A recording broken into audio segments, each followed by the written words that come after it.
The wheel of time turns, and ages come and pass, leaving memories that become legend. In one podcast, called The Lorehounds by Some, a weekly recap with tons of analysis, two Wheel of Time superfans will lead you through a world of powerful magic, tricky prophecies, and cutthroat politics.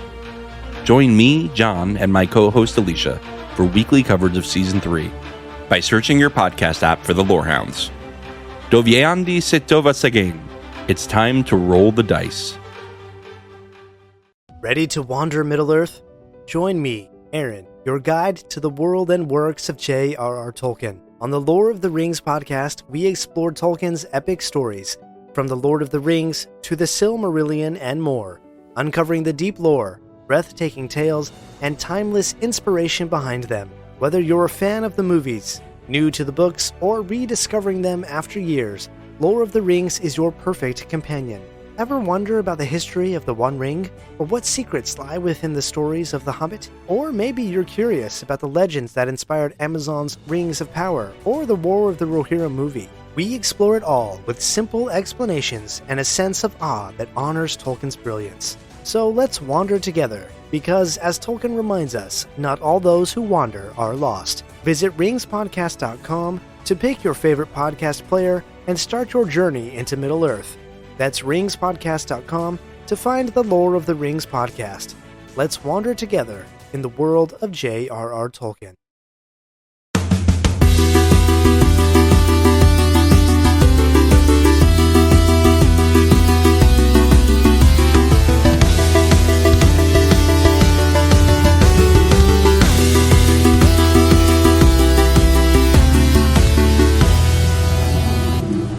Welcome to the Lorehounds, where the wheel weaves as the wheel wills. I'm Elysia. And I'm John, and this is our breakdown of episodes 2 and 3 of Season 3 of The Wheel of Time, A Question of Crimson and Seeds of Shadow.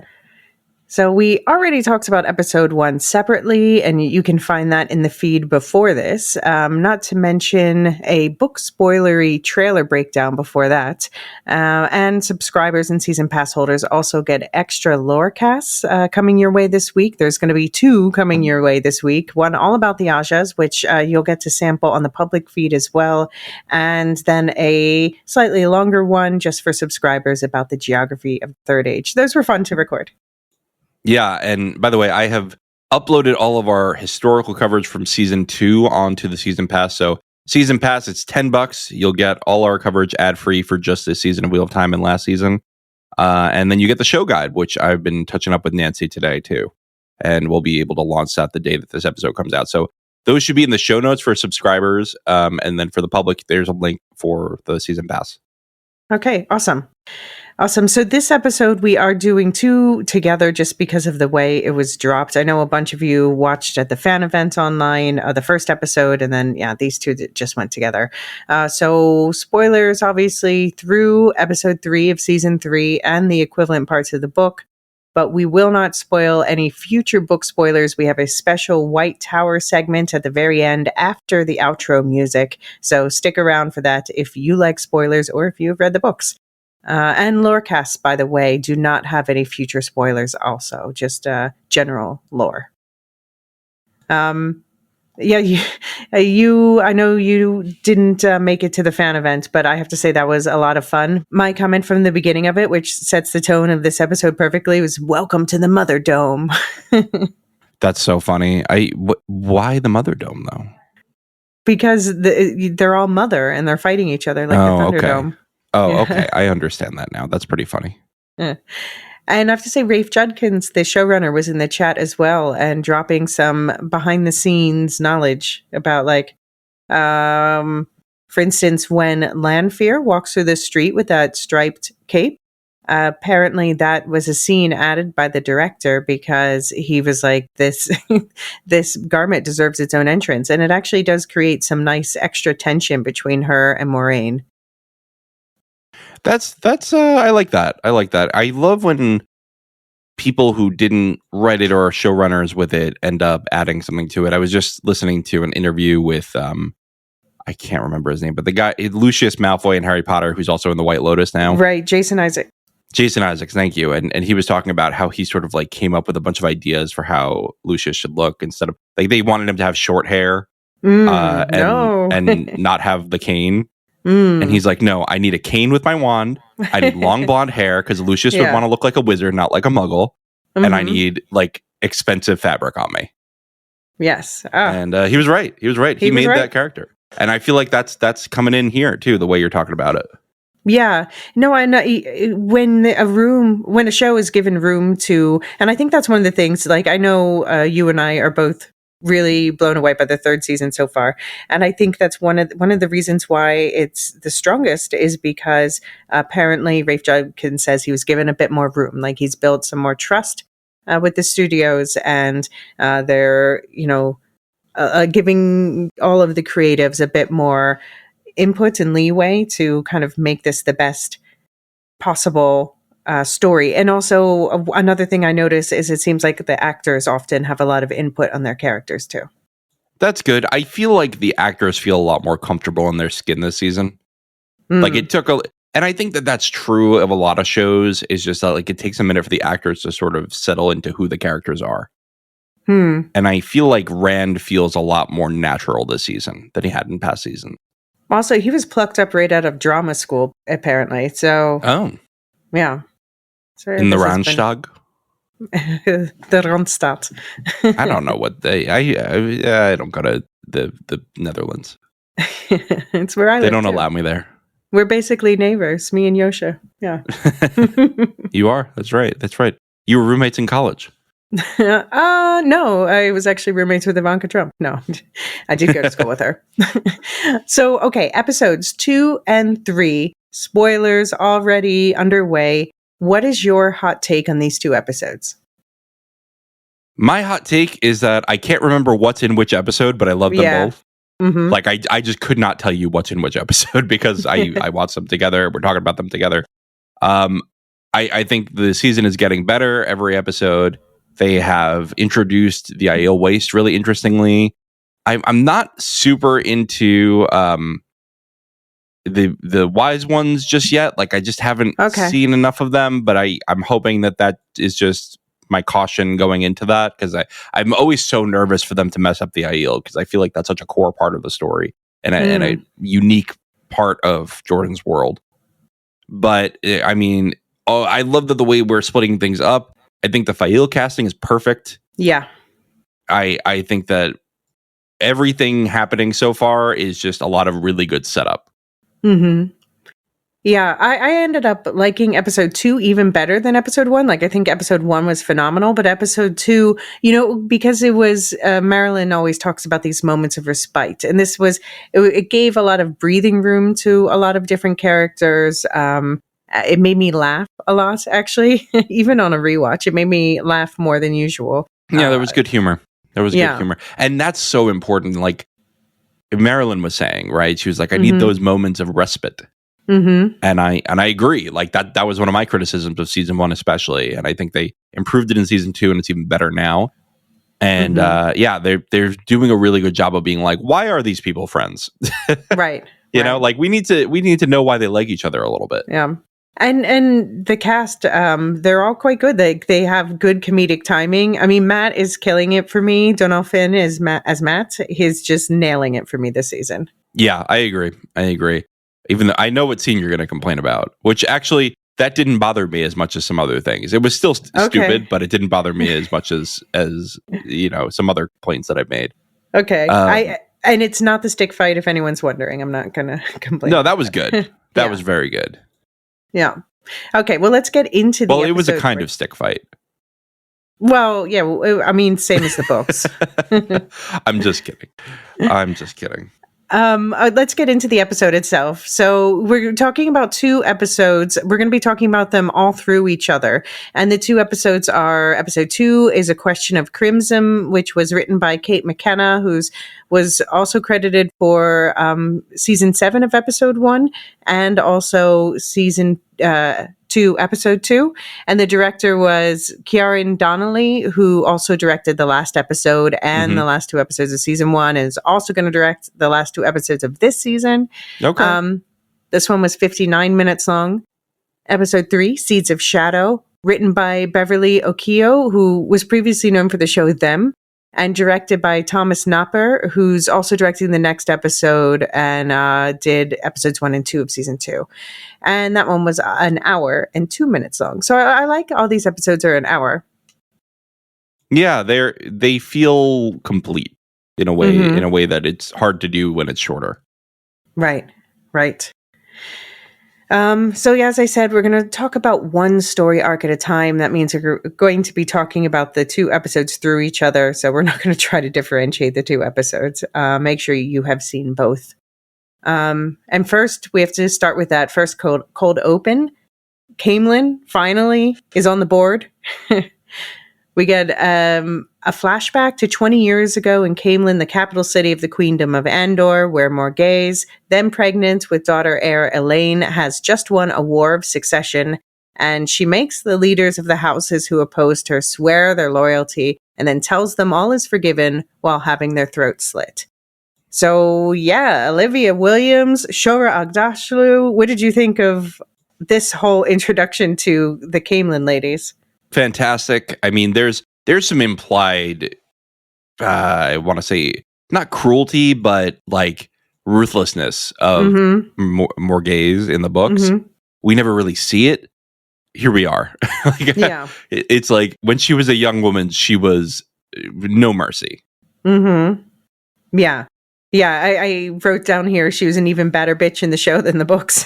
Yeah, I mean, I do think that's good. I don't think they gave her a lot of agency at a lot of points in the books. Like we kept hearing that she was this person with a lot of agency and a lot of like really strong personality, and then we wouldn't see it.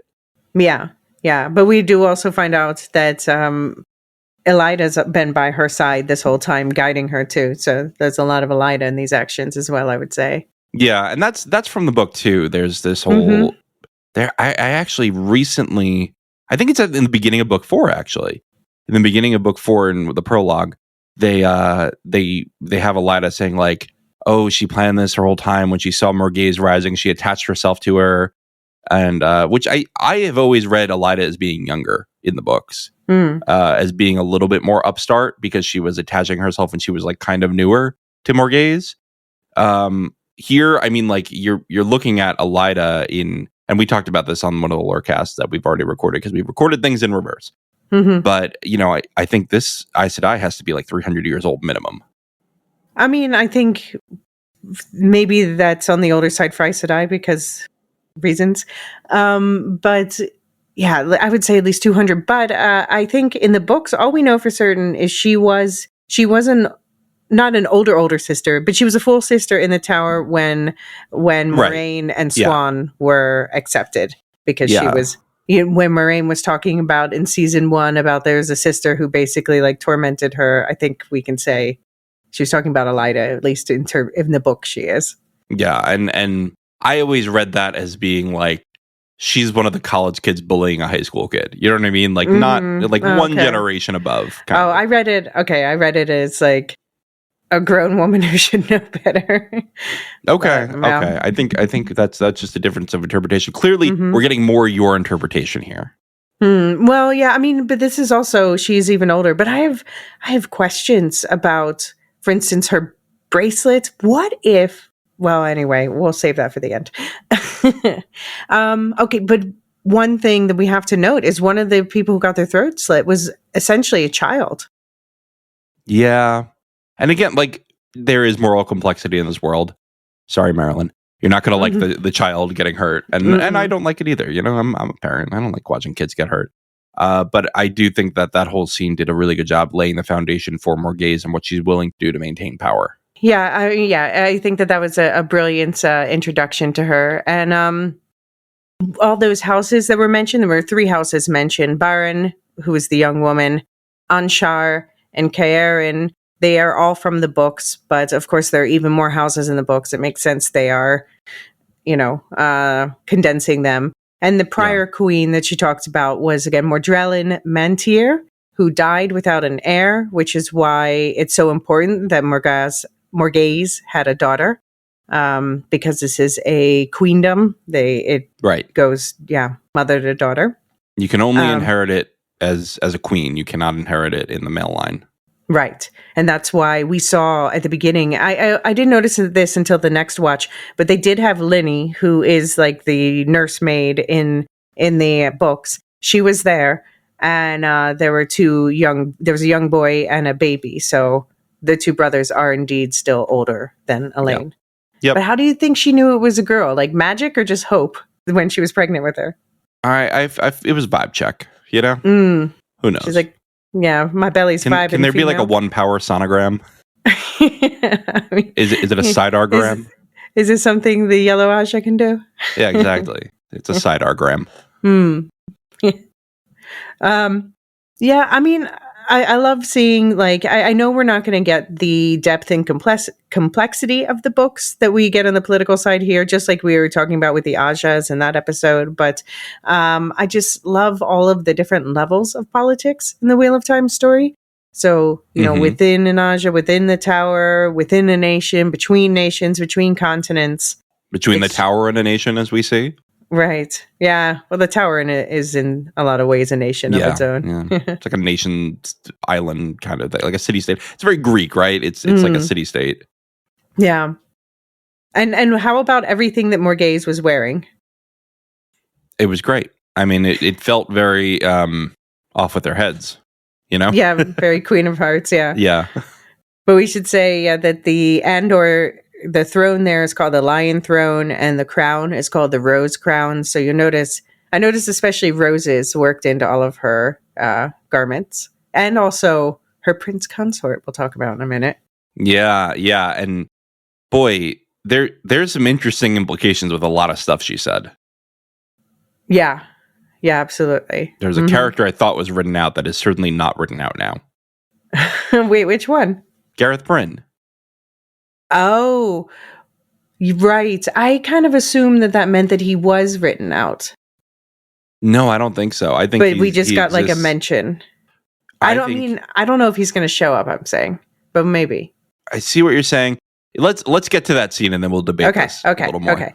But yeah, Elida was perfect. The way she rolled her eyes as the throats were being slit, like, goddamn. Yeah, but also she didn't like raise a stink about it, right? She just goes, yeah, all right. Yeah, exactly. Business as usual. But yeah, no father in sight. So we should just point that out. No mention of the father of any of these three children. And a lot of the plot points that would have taken place in Camelin in the books have been transported to Tarvalon and other places. So I don't know how much Camelin. Maybe we would get more Camelin next season, but I think this is it for Camelin this season. I don't know. Yeah, I mean, we didn't get Rand falling into the garden onto Elaine. Right. Oh, no, we're not getting. No, I knew that was not going to happen. It's cute. It's cute, but it's a bit more innocent. It's a cute scene in the books. Yeah, it's a meet cute. But they are far beyond that phase of innocence. That's right.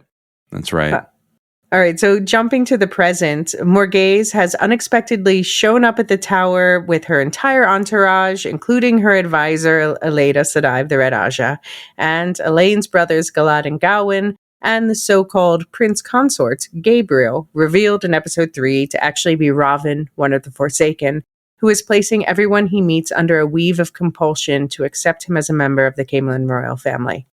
Which I completely missed, by the way. I said this in our lorecast. That went completely over my head. I thought they were just changing the writing so that he was a longtime consort of Morghese.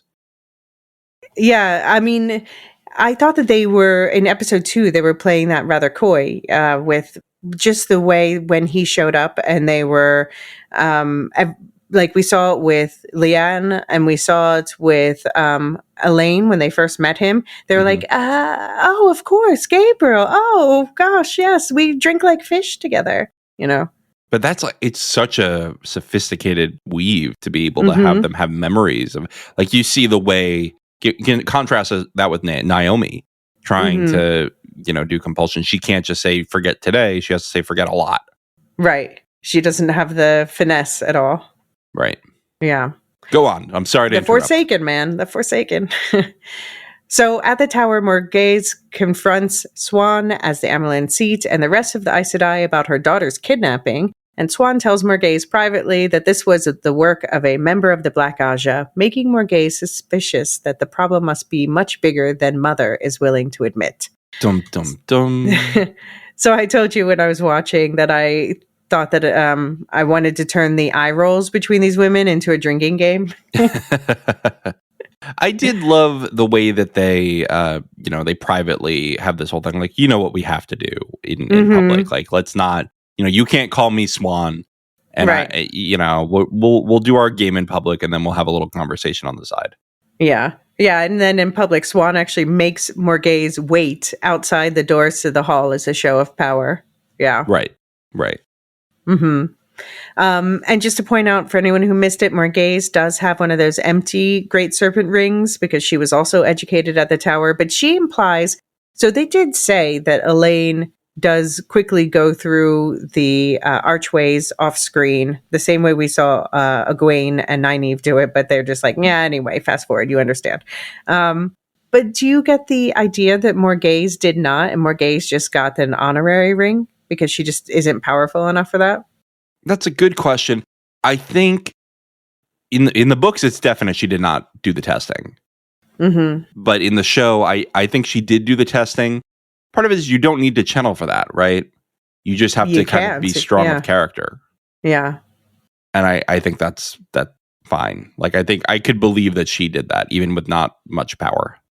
But just the way she said to Elaine, like, I want you to have your honorary ring. Like, that was just the way it was done. Yeah, I think honorary in the sense that they have no expectation of following the path to Aes Sedai. Okay. And we do get a casual mention, by the way, in one of these episodes that Elaida wanted to be Amyrlin, but Swan got the job. So that's right. Awkward. They and that's a thing historically that the Red Aja, the most famous Red Aja Amyrlin of all time, was like deposed, and it was a whole bad thing, and people have been wary about putting the Red Aja in charge since. Yeah, I mean, they're so likable, so I know, right? Exactly, like they don't make friends with anybody, so they're like, right. Why are we so politically bad? Yeah, like why don't people like us when we yell at them? Yeah. But yeah, I also love Elida's costumes, by the way. Sharon Gillam's like, I fucking dare you not to nominate me for an Emmy this year. Like, I swear to God, there are no costumes that are better anywhere on television or film. It's going to be Wicked. I mean, Wicked They're going to win. Also, they don't go head to head. They're different different media. See, this is how far removed I am from the award season. In my head, I'm like, well, they go up next to each other. I mean, Wicked's costumes are phenomenal, but I think these are even better. All right. I said what I said. I said what I said.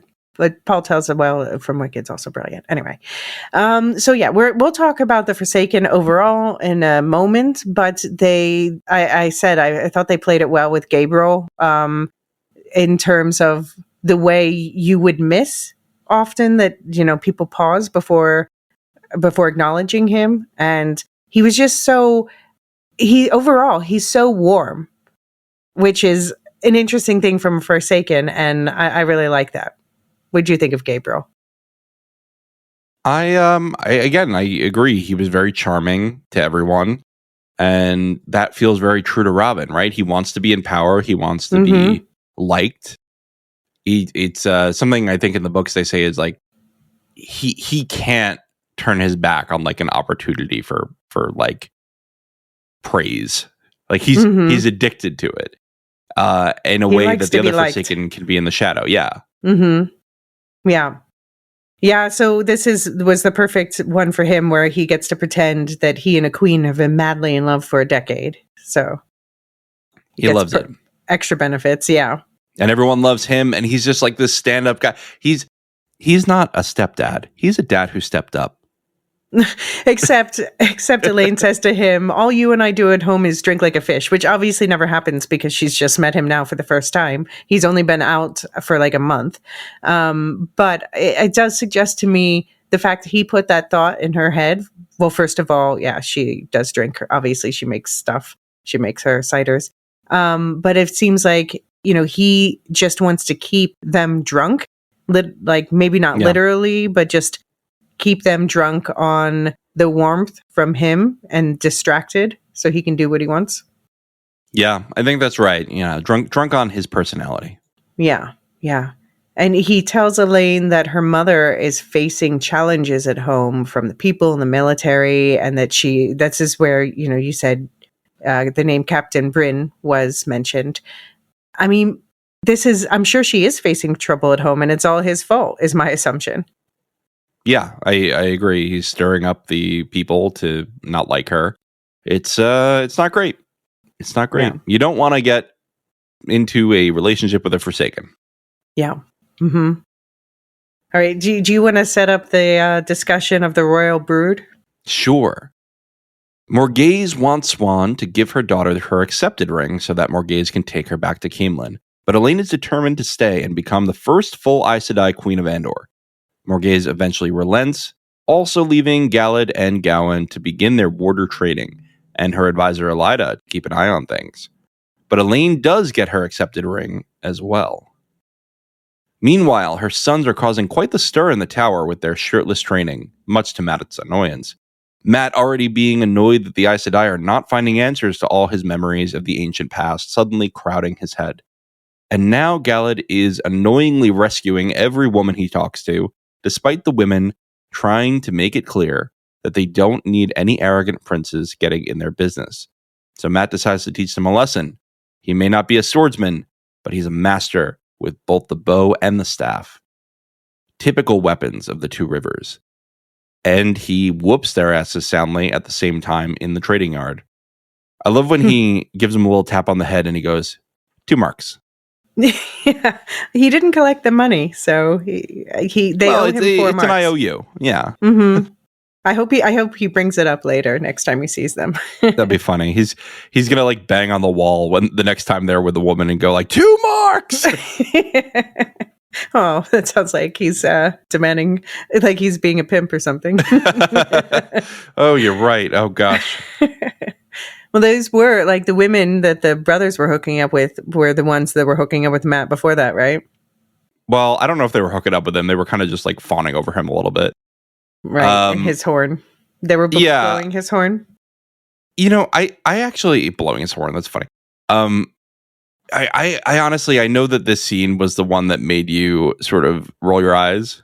Yeah. So it was basically he's standing there. And first of all, how those rooms are so big. He's really gotten a massive upgrade. How can he hear both princes at the same time on either side of him having sex? I was just kind of like, okay. That was silly. I think if it were any other character in the middle of them, it would have made me annoyed. But Mat's reaction, I did enjoy. Mm-hmm. So I was okay with this one. Only because it was just Mat being like, oh shucks. And I liked giving him a little bit more like annoyance towards Galad and Gawain and as a reason, because in the books he kind of just walks into this trying to get money, right? Like he doesn't have any beef with them. At this one, he's like, yeah, let's teach you a lesson a little bit here. Yeah. So about Galad and Galad, I always say, but I guess it's because I'm thinking Galahad. Anyway. But then wouldn't you say Galad? Because you're like Galad? Yeah, I say Galad, not Galad. Oh, I don't know. Anyway, I don't know. Who knows what it was. Anyway, Gawain and Galad, you and I always have a discussion about it about which one is worse. And of course, we can't talk about where their stories go. But for me, at this point, I just noticed that Gawain, he goes to runs and hugs his sister, and Galad gives her like this stiff double kiss. And I don't know, Galad thinks like he has nothing to learn from the warders. He makes that clear. He's like, what could they possibly teach me? And I don't know. I just think, and Galad is also the one who's being more annoying with Mat, trying to rescue every woman who talks to him. So yeah. At this point, we see now. Yeah. Fine. I go for it. I can't say anything else, so fine. I mean, but I think it's more interesting if that shifts in any way. But look, all I'll say is they are both very flawed people. I think they both have opportunities for growth. And Gawain has a totally punchable face for sure. Oh, his face. I'm so sorry to the actor. And the hair. Punchable. Yeah, I think hair. Yeah. It's the whole getup. It's the hair, the face, the makeup, the outfit. Like it couldn't all, like if I saw him on the street, I'm sure he wouldn't bother me. But the whole getup and like it's like a snide smirk that he has on all the time. Yeah. I just want to punch the guy in a way that I don't want to punch Galad. Right. And so that's why, I almost wish that we had gotten a week between episodes 2 and 3 for people to speculate about Gabriel, because it's, in a way, it's like Elaine's escape in that family that's so, she says it's so political. Everybody's always maneuvering. And then it feels like this genuine warmth between her and Gabriel. And then you find out, oh, wait, no, it's just a Forsaken who's playing her like a puppet. Yeah. Sorry, Elaine. It's not going great for you.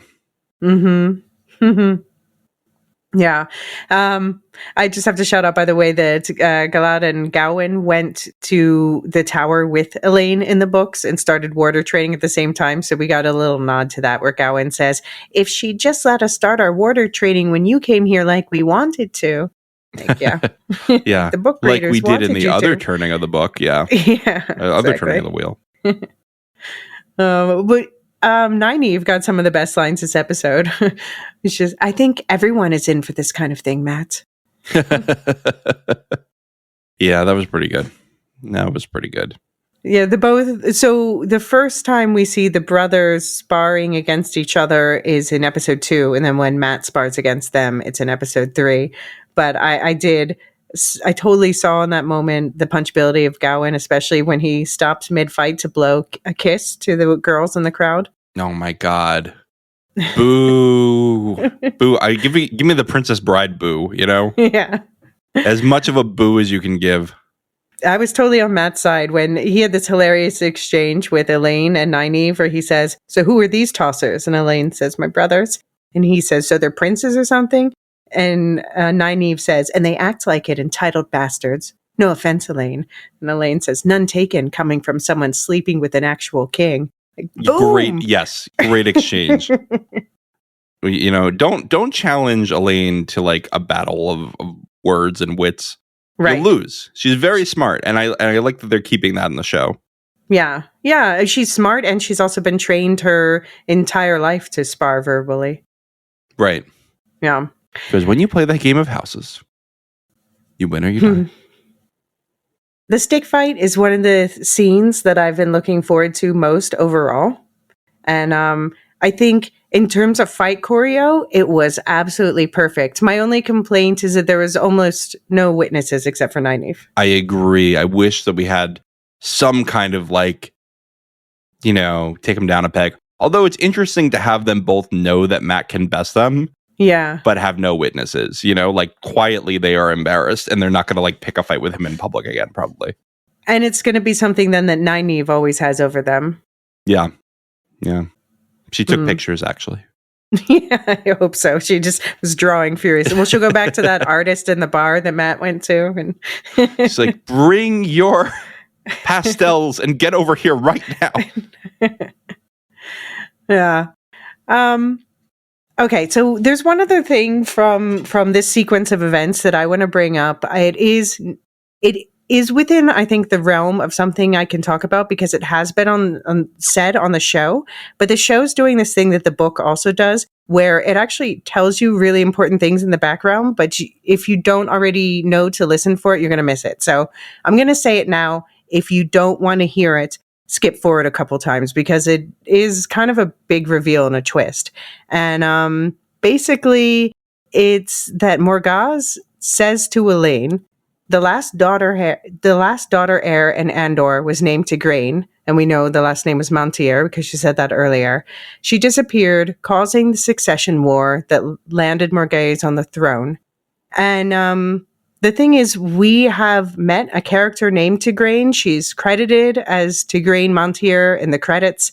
So I'm just going to tell you who that is. And it's the, I have here Preggy McKickass from the cold open of season 1, episode 7. It's Rand's mother. Yeah, they do slide that right in there, don't they? Yeah, they don't draw attention to it, but they said it. Yeah. And also, I'll say it's like it's a twist, but it's not the main twist. Like it's kind of a sidestepping the twist. So that's good. Mm-hmm. Yeah, exactly. I mean, it still leaves questions, but they draw the lines for the people who like have the time and energy and knowledge to connect the dots. Yeah, definitely. Yeah. All right, should we take a quick pause here and then come back and talk about some tower politics? Let's do it.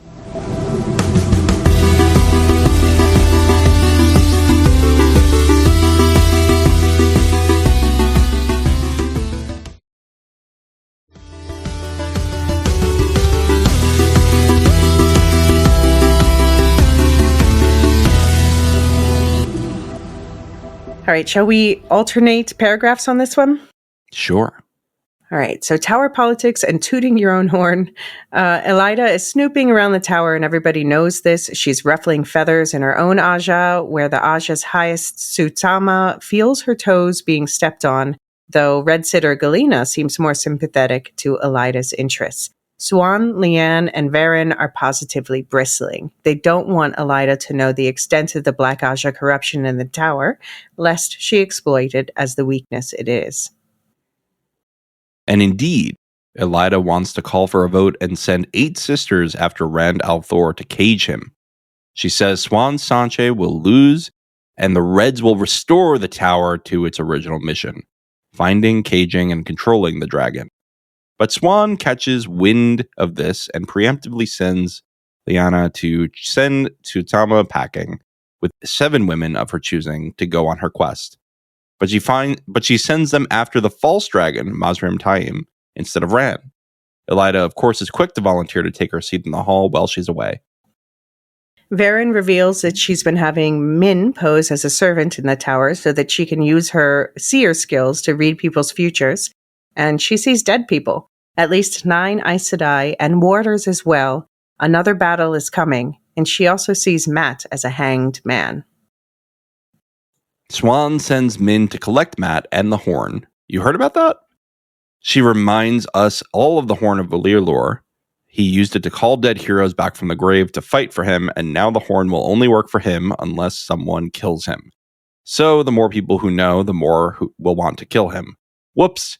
She convinces him to give her the horn for safekeeping. Which Swan, very smooth. Yeah. the way that she goes, would you like to leave it with me?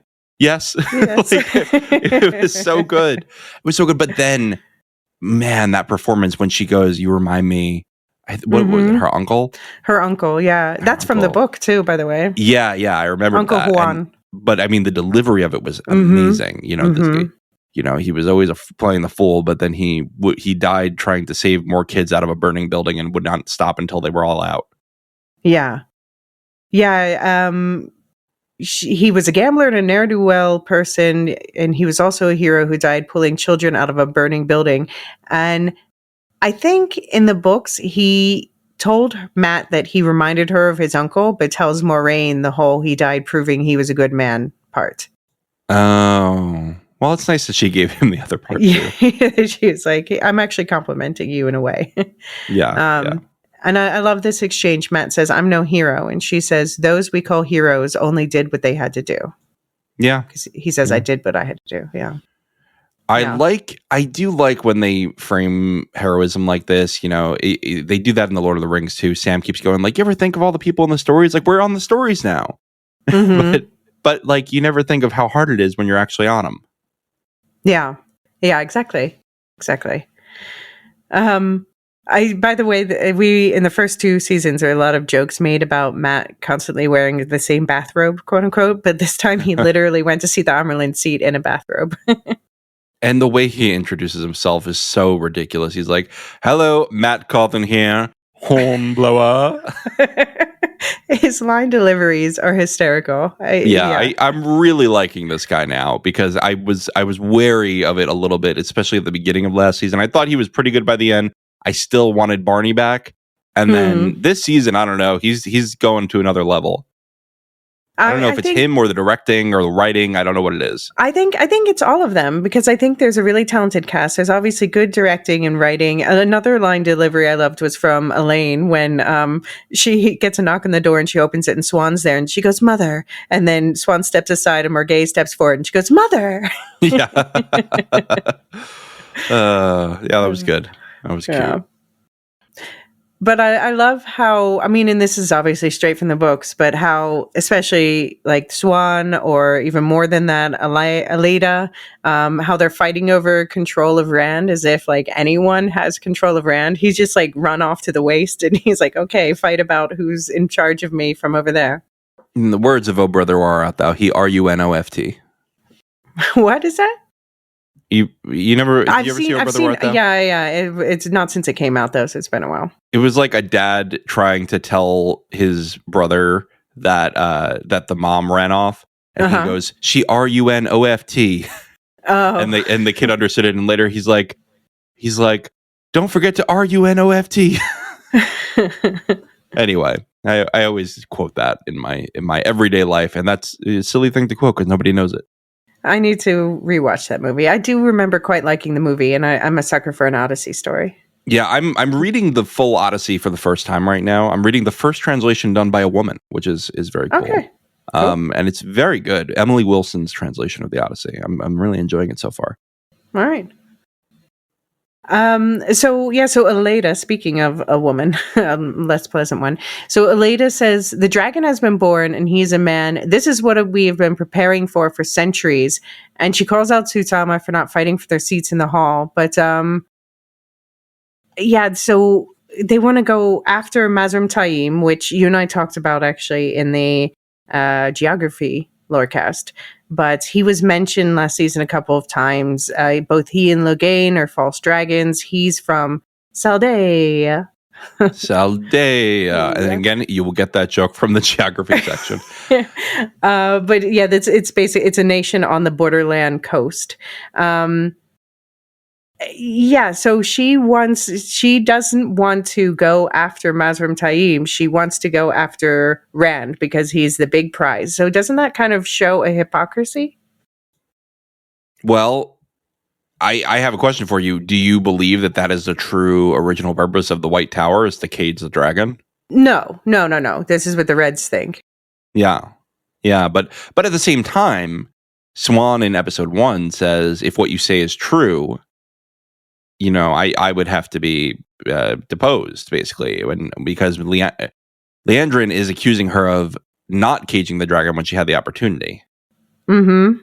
So I do think there's some truth to that in the show. I don't think that's true in the books. That's just a faction saying we should do that in the books. Yeah. But here it sounds like this is like a thing that the Aes Sedai have agreed on. Like, some of them find it more tasteful than others, but they all agree that like the dragon has to be contained. And honestly, like, wouldn't you give that some credence when you see what men do when they channel? And this is supposed to be the most powerful male channeler of all time. Yeah, I mean, I think they have different ideas about what caged means, but definitely they think that it's in the best interest of all of the world for the dragon to be controlled because he's destined to go mad because of the channeling. But then you go, well, how does he fulfill the prophecies then? Mm-hmm. Mm-hmm. It's a great question. It's a great question. So you and I talked about privately an addition they seem to have added where Aleida has some sort of tremor in her hands. Yeah, she has some kind of involuntary movement going on. And the bracelet, I know you have some notes on that too. Yeah, well, I mean, maybe the bracelet could be something used to tame that. I don't know. Yeah, we'll talk about that. But because Aleida calls Min out as a seer, she's like, I know why they put you in my room, and it's because you can see things and you're spying on me. And by the way, we're totally alike because I have foretellings every now and then. And yeah, Min asks her if she's like looking at her and playing with this bracelet, and Min says, does it have something to do with a foretelling? And Aleida says, of a sort. What do you think that's about? I think it's a dream bracelet. I think it's a dream Taran realm. So why of a sort? It has to do with the foretelling because it's about a talent? Well, because the dream like can be foretelling. But maybe she can't get into Teleron Riod without a ter'angreal. Yeah, no, because we'll talk about Dreamwalkers in a bit, but yeah, she's not a Dreamwalker. But it was an interesting choice for her to tell Min that they're going after Rand. What do you think her game is with that? Oh, she's not going after Rand. She's feeding her that information so that she'll feed that back to Swan and make Swan panic and make a mistake. Okay. That's my read on it, at least. This is where Elena says she had a foretelling that the Queendom of Andor would play an important role in the last battle, and so she allied herself with Morghese Turkhant. Yep. Yeah. That tracks. And then we get to one of my favorite through lines in the books, and I have to say they're nailing it in the show. We get a clandestine Forsaken meetup. So we get a group of Forsaken led by Lanfear. They gather, and I thought it was in Teleron Riad. What did you think? Or did they go somewhere? So. I think it's just a spooky. Physical?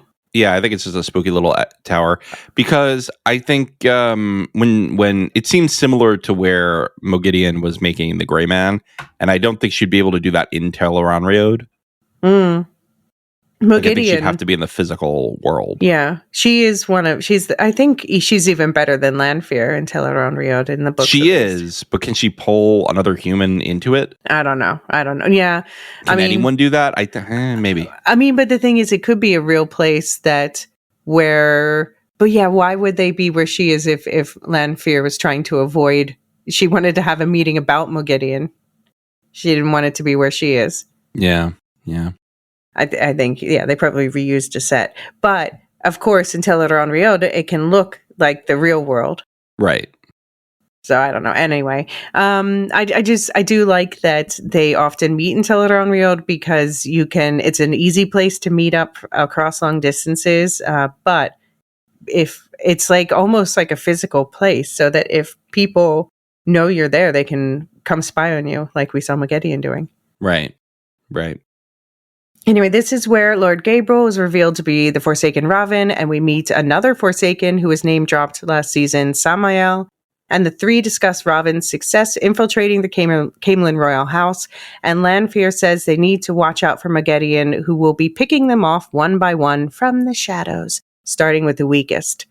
It turns out that Raven is also secretly working with Moghedien, who is hiding softly, and Raven says he'll take Lanfear's proposal of an alliance against Moghedien, quote unquote, to the others, which, when Lanfear asks, he clarifies means Graendal and Semirhage. But when the others leave, it's revealed that he knew Moghedien was hiding in the shadows listening this whole time. She doesn't want to spend thousands more years in another cage and will do anything to prevent it. So we've got 7 out of the 8 TV Forsaken ID'd now. That's pretty good. Good. I always think back to some quote from some show. I don't remember what it was. It's like, I'm playing both sides. That way I always come out on top. Yeah, absolutely. That's kind of all the Forsaken. Mm-hmm. Yeah, they just have different ways of doing it, different personalities. Yeah, and I do love that about the Wheel of Time, is that the villains are very creative, right? They feel unique. It's not just like generic bad guy. Right, exactly. They don't feel like archetypes. They all, and they're all doing this for different reasons and different ways of approaching things, and yeah. So we met, obviously, Ishamael appeared to have gone down last season. Lanfear is still around. Moghedien is big this season. Raven, a.k.a. Gabriel. And then we just met Samael. And we've had name dropped 2 female Forsaken yet to be seen, Graendal and Semirhage. So in the book, there's 6 more Forsaken in addition to these, but there's only 1 spot left for the 8 in the TV show, because there's 8 instead of 13 in the show. So only 2 of them, I would say, you talked about this before, only 2 of them are really contenders for the last spot in the TV 8. I was surprised that they dropped everybody here almost. Almost, yeah. That was pretty good. Pretty good on the reveals. Although, what are they really revealing with a name, right? It could still be anybody, the other 2. Right. The other 3. In terms of who they are in the real world, you mean? Who they look like, and yeah. Mm-hmm. But yeah, as book readers, you and I were both saying we hoped that the last one was Semirhage, because it feels like it adds the most to the TV story to have that perspective. Yeah, she's just so mean. I think it'll be entertaining to watch. Yeah, no, I think it's gonna be woof. But also, the where she comes into the story, which we won't spoil in this section. Semiraj is in the scene that has made me have my heart pounding. The only time I've ever had my heart pounding while reading a book was a scene with Semiraj. Okay, yeah, I will say that. She's in some ways the worst of them. Yeah. It's, they're not model citizens, any of them. No. So that's not saying something. Yeah. So Samael, he's the new one on the table. It's Old Tongue for Destroyer of Hope. And I don't know, should we say, I guess maybe we shouldn't say where he's based in the books. Yeah, let's not do that yet. Okay. But I love, he comes in and makes a good first, an amusing first impression where he just immediately reads Lanfear and her Luz Theron obsession for filth in a Scottish accent. He's like, you'd have stretched out at his feet if he said rug. Like, whoa. Yeah, she's like, you're not wrong. And then he says, if you're so strong, why isn't our great lord speaking to you, and why aren't you nay bliss? So we know since Ishamael left, there doesn't seem to be, like, the great lord has not designated a new leader of the crew.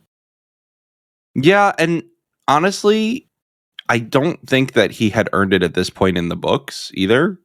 Like, I don't think anybody had earned it at this point in the books, is what I'm saying. I think Ishamael in the books was just kind of like one of the first ones out and much more powerful than the other ones that were the first ones out. So he just kind of was like leader by default. Yeah. Yeah. I mean, I guess that's also like, how much do we think that Ishamael was making himself seem more important? Yeah, he wanted to like be taken as the Dark One. Mm-hmm. Yeah, that's the way true. that the other ones are like, no, we serve the Great Lord. Yeah. Or do they? Well, we'll talk about Lanfear in a bit. Do you want to set up the Wonder Girls and their new job? I love the Wonder Girls. Let's do it. They're like the Powerpuff Girls, but better. Yeah. The Black Aja Hunters. Elaine overhears sisters Varen and Lyanna arguing over whether they can trust anyone now. Swan, feeling the same and wanting another reason to tie Elaine more firmly to the tower, asks Elaine and Nynaeve to find out. The girls start by interrogating Amiko Sedai, formerly of the Yellow Aja, and Joya, formerly of the Grey, who are in tower captivity after failing to capture Swan in episode 1. Though they divide to conquer, even using their ability, as they're not full sisters and thus have not sworn the 3 oaths to lie, to give them an advantage. But, of course, all they get are lies from the 2 Black Sisters. Liandrin went to Tyr to help one of the Forsaken take Kalendor for himself. No, Liandrin's actually in Saldea to find the false dragon Mazrim Taim. Nynaeve takes Elaine to where she last saw Liandrin's son Aludrin, but he was killed last season by Lanfear. Under the empty bed, they find a white chalk and salt symbol, which they learn is a Tarabonner symbol meant to ease someone's reincarnation back into the next life and find their way home to Tarabon. So they head to Tarabon's capital city, Tanchico, and Matt and Min follow. Matt to get away from Tar-Valon, especially since it turns out it wasn't so wise for him to tell everyone that he was the blower of the Horn of Alir. And Min to make up for Matt's last season betrayal. Yeah. So, I like Swan. I mean, she lays it out similar to the book. She's like, you two were kidnapped by the Black Aja, so you're basically the only 2 people we know are not Black Aja yourself, and as Mir accepted, you are less conspicuous. And this is basically the origin story of the Wonder Girls we've all been waiting for. Da da da da da da da da da da da da.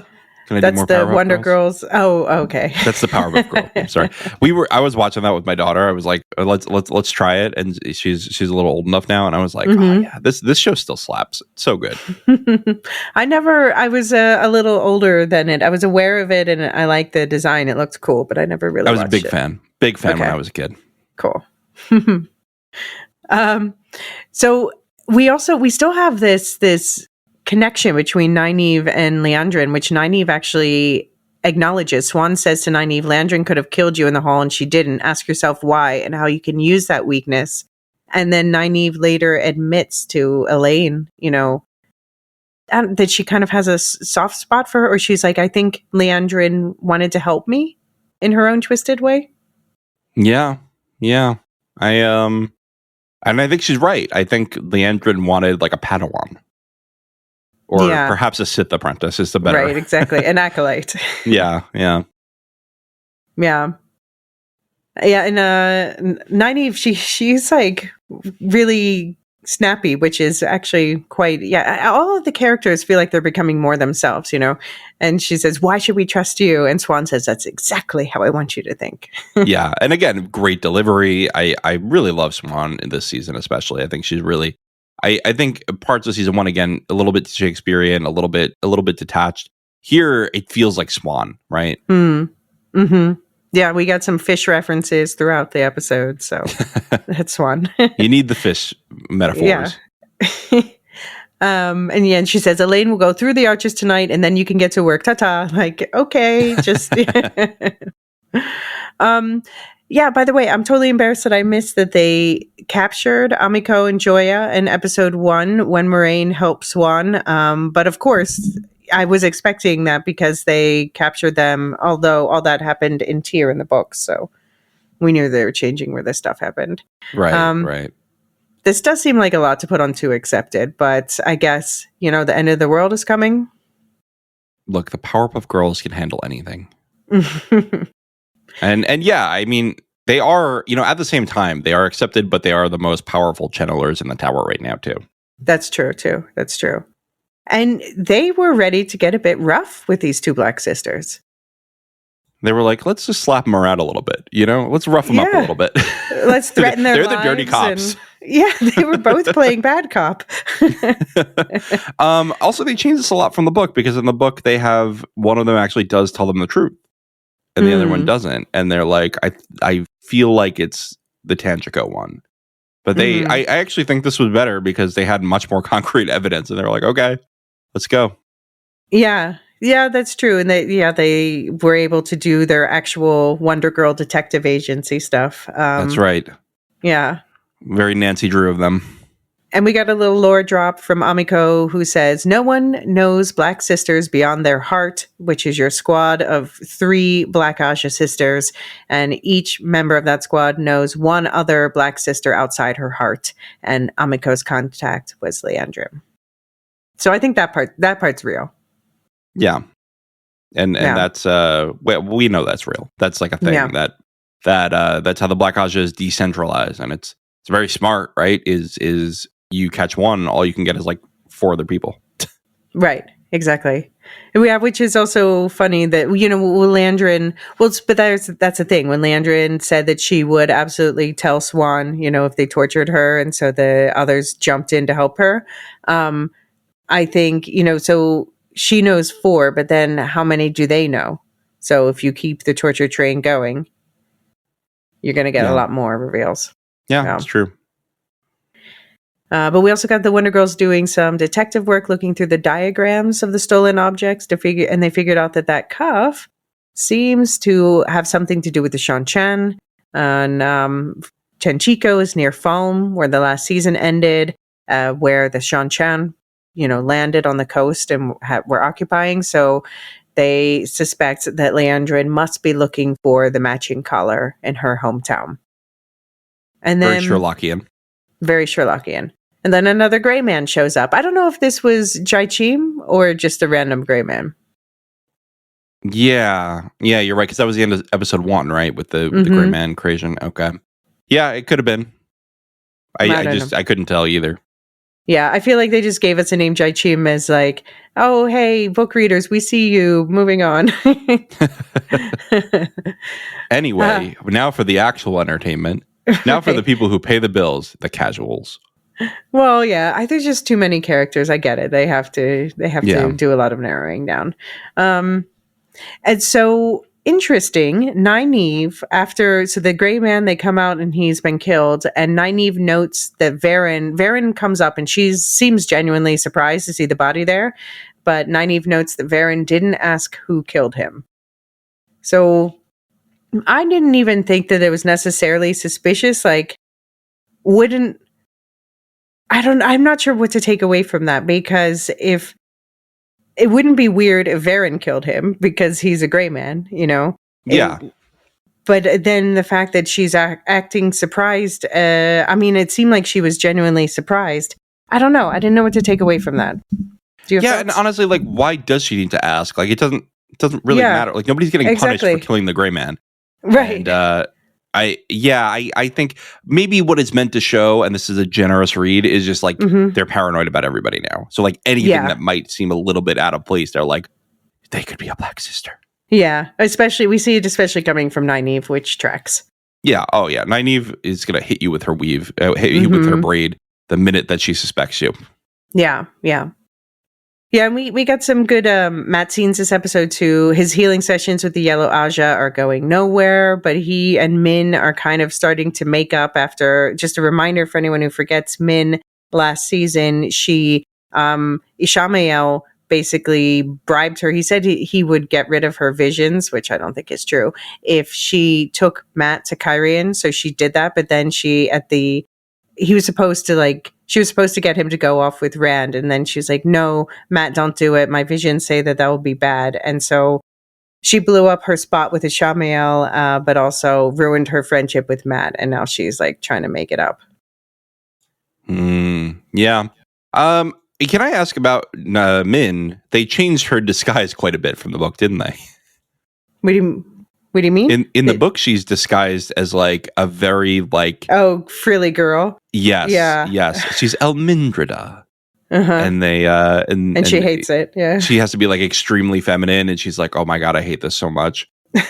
Here, they just give her I will say, this is a terrible disguise. It's just Min in white. Like she's just in a different color. She's a servant. They're just basically she's a servant. Don't worry about it. But how like the people in the tower, I guess most of them don't know who she is anyway. It's still silly. Like just don't even have her do a disguise, right? Like at that point. I mean, but I guess she needs an excuse to go serve people so that she can stare at them and see their auras or her stuff. Yeah, at least in the book. Like, look, I'm not saying they have to do the exact same thing, but like they changed her hair, they changed her makeup, they changed her personality and the way she holds her voice. Like a lot of things that would add up to like this is a different person. Yeah, no, I mean it's not the same, but I guess maybe there's something sort of problematic about making a character who doesn't like to dress girly.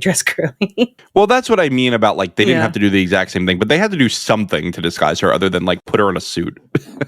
I mean, but who are they hiding her from is the point. I don't know. Not Elida, that's for sure. No, yeah, but Elida was going to find out anyway. That's true. But speaking about people finding things out, Elaine did not tell her brothers that they were leaving. How do you think that's going to go when everybody finds out? I think Gowan's stink face is going to get even stinkier. I think Galad's going to threaten people and challenge them to duels. And Mr. Stick isn't there to put him in his place. Exactly. Who's going to keep them in line? Because, Galad apparently has no respect for the warders. Oh, I want a warder to kick his ass now, too. I wonder if he'll be like, well, who did she leave with? Oh, well, Matt Cawthon's with her. Do you don't think that he could protect her? And he'll be like, I guess that's fine. So, over in Tenchico, meanwhile, Leandrin and the other escaped Black Aja sisters storm into Leandrin's old family home during a wedding, and where an unhappy child bride is being married off, triggering Leandrin's own dark memories. She and her friends kill them all except the girl whose memory she has Naomi wipe, leaving her head mostly empty. The house is theirs now, but we, the viewers, can see something they can't. One of the servants is actually Moghedien in disguise. Whoa-ho-ho. Whoa-ho-ho. She's a very good disguiser, isn't she? Well, this is, again, like Tarabon, they all wear these veils, so that's super easy. Just slap a veil on everyone. Right. But yeah, I hope, I can't wait to see more of the fashion in Tarabon. I think that's going to be a lot of fun. Yeah, the fashion so far is just excellent. And I love how they all put on, like, their badass outfits, especially. So we have the Black Aja sisters. Leandrin is red, and she's still wearing red. Jean is green. Chesmel's yellow. Ispan is blue. They're all wearing their colors, except Naomi. She's like, nah, I'm a bad bitch now. And she's got like a black corset and I don't think she's wearing any brown at all. They just want to kick ass now. Yeah. They're ready for that part. The guy who was getting married, Jack Lenault, was a book reference where in the book he was a dark friend and a torturer, so we shouldn't feel bad about him getting his heart ripped out. Oh, I didn't even remember that. The heart getting ripped out was a little much, wasn't it? Like, if we're going to recommend this to Marilyn. Well, yeah, it's a bit much for Marilyn, I think, but yeah. And then we see Leandrin paint that chalk salt target for her son's soul. So I wonder if, and she had kind of like flashbacks to him as a child, but what if that was also his soul being reborn in a new baby? Well, I hope he gets a better mother. My God. And you know, she loved him as much as she could. I buy Leandrin being abused, particularly by men as a child. I also think it is a very tricky thing and can be very poorly done and overused to like make being abused by men like the character's motivation. I mean, if you're going to do that with any character in the Wheel of Time, though, this one makes the most sense. Right. Yeah. No, that's why I think like all I mean is like using abuse as a device can be very poorly done and very, very unfortunately done. I do think I buy it here. Like you say, like Red Aja, like completely just hates men who can channel, like, and men in general. I buy it. Yeah. And Naomi, we see her studying that cuff that the Powerpuff Girls, the Wonder Girls were studying on the diagrams. And Naomi says it's older than the ones Sanchan used, but her weaves have no effect. And Leandrin says that's because it's a male Adam. They are looking for the matching collar to color the Dragon Reborn. So they want to do to Rand what was done to Egwene last season. Well, that seems not great. I'm sure that's going to go well for everybody. And everyone was happy forever and ever. And then, series finale, everyone sings Kumbaya in matching collars.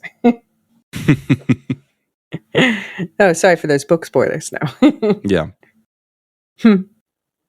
Shall we take another break and then come back and talk about the other locations in these two episodes? The wheel weaves on.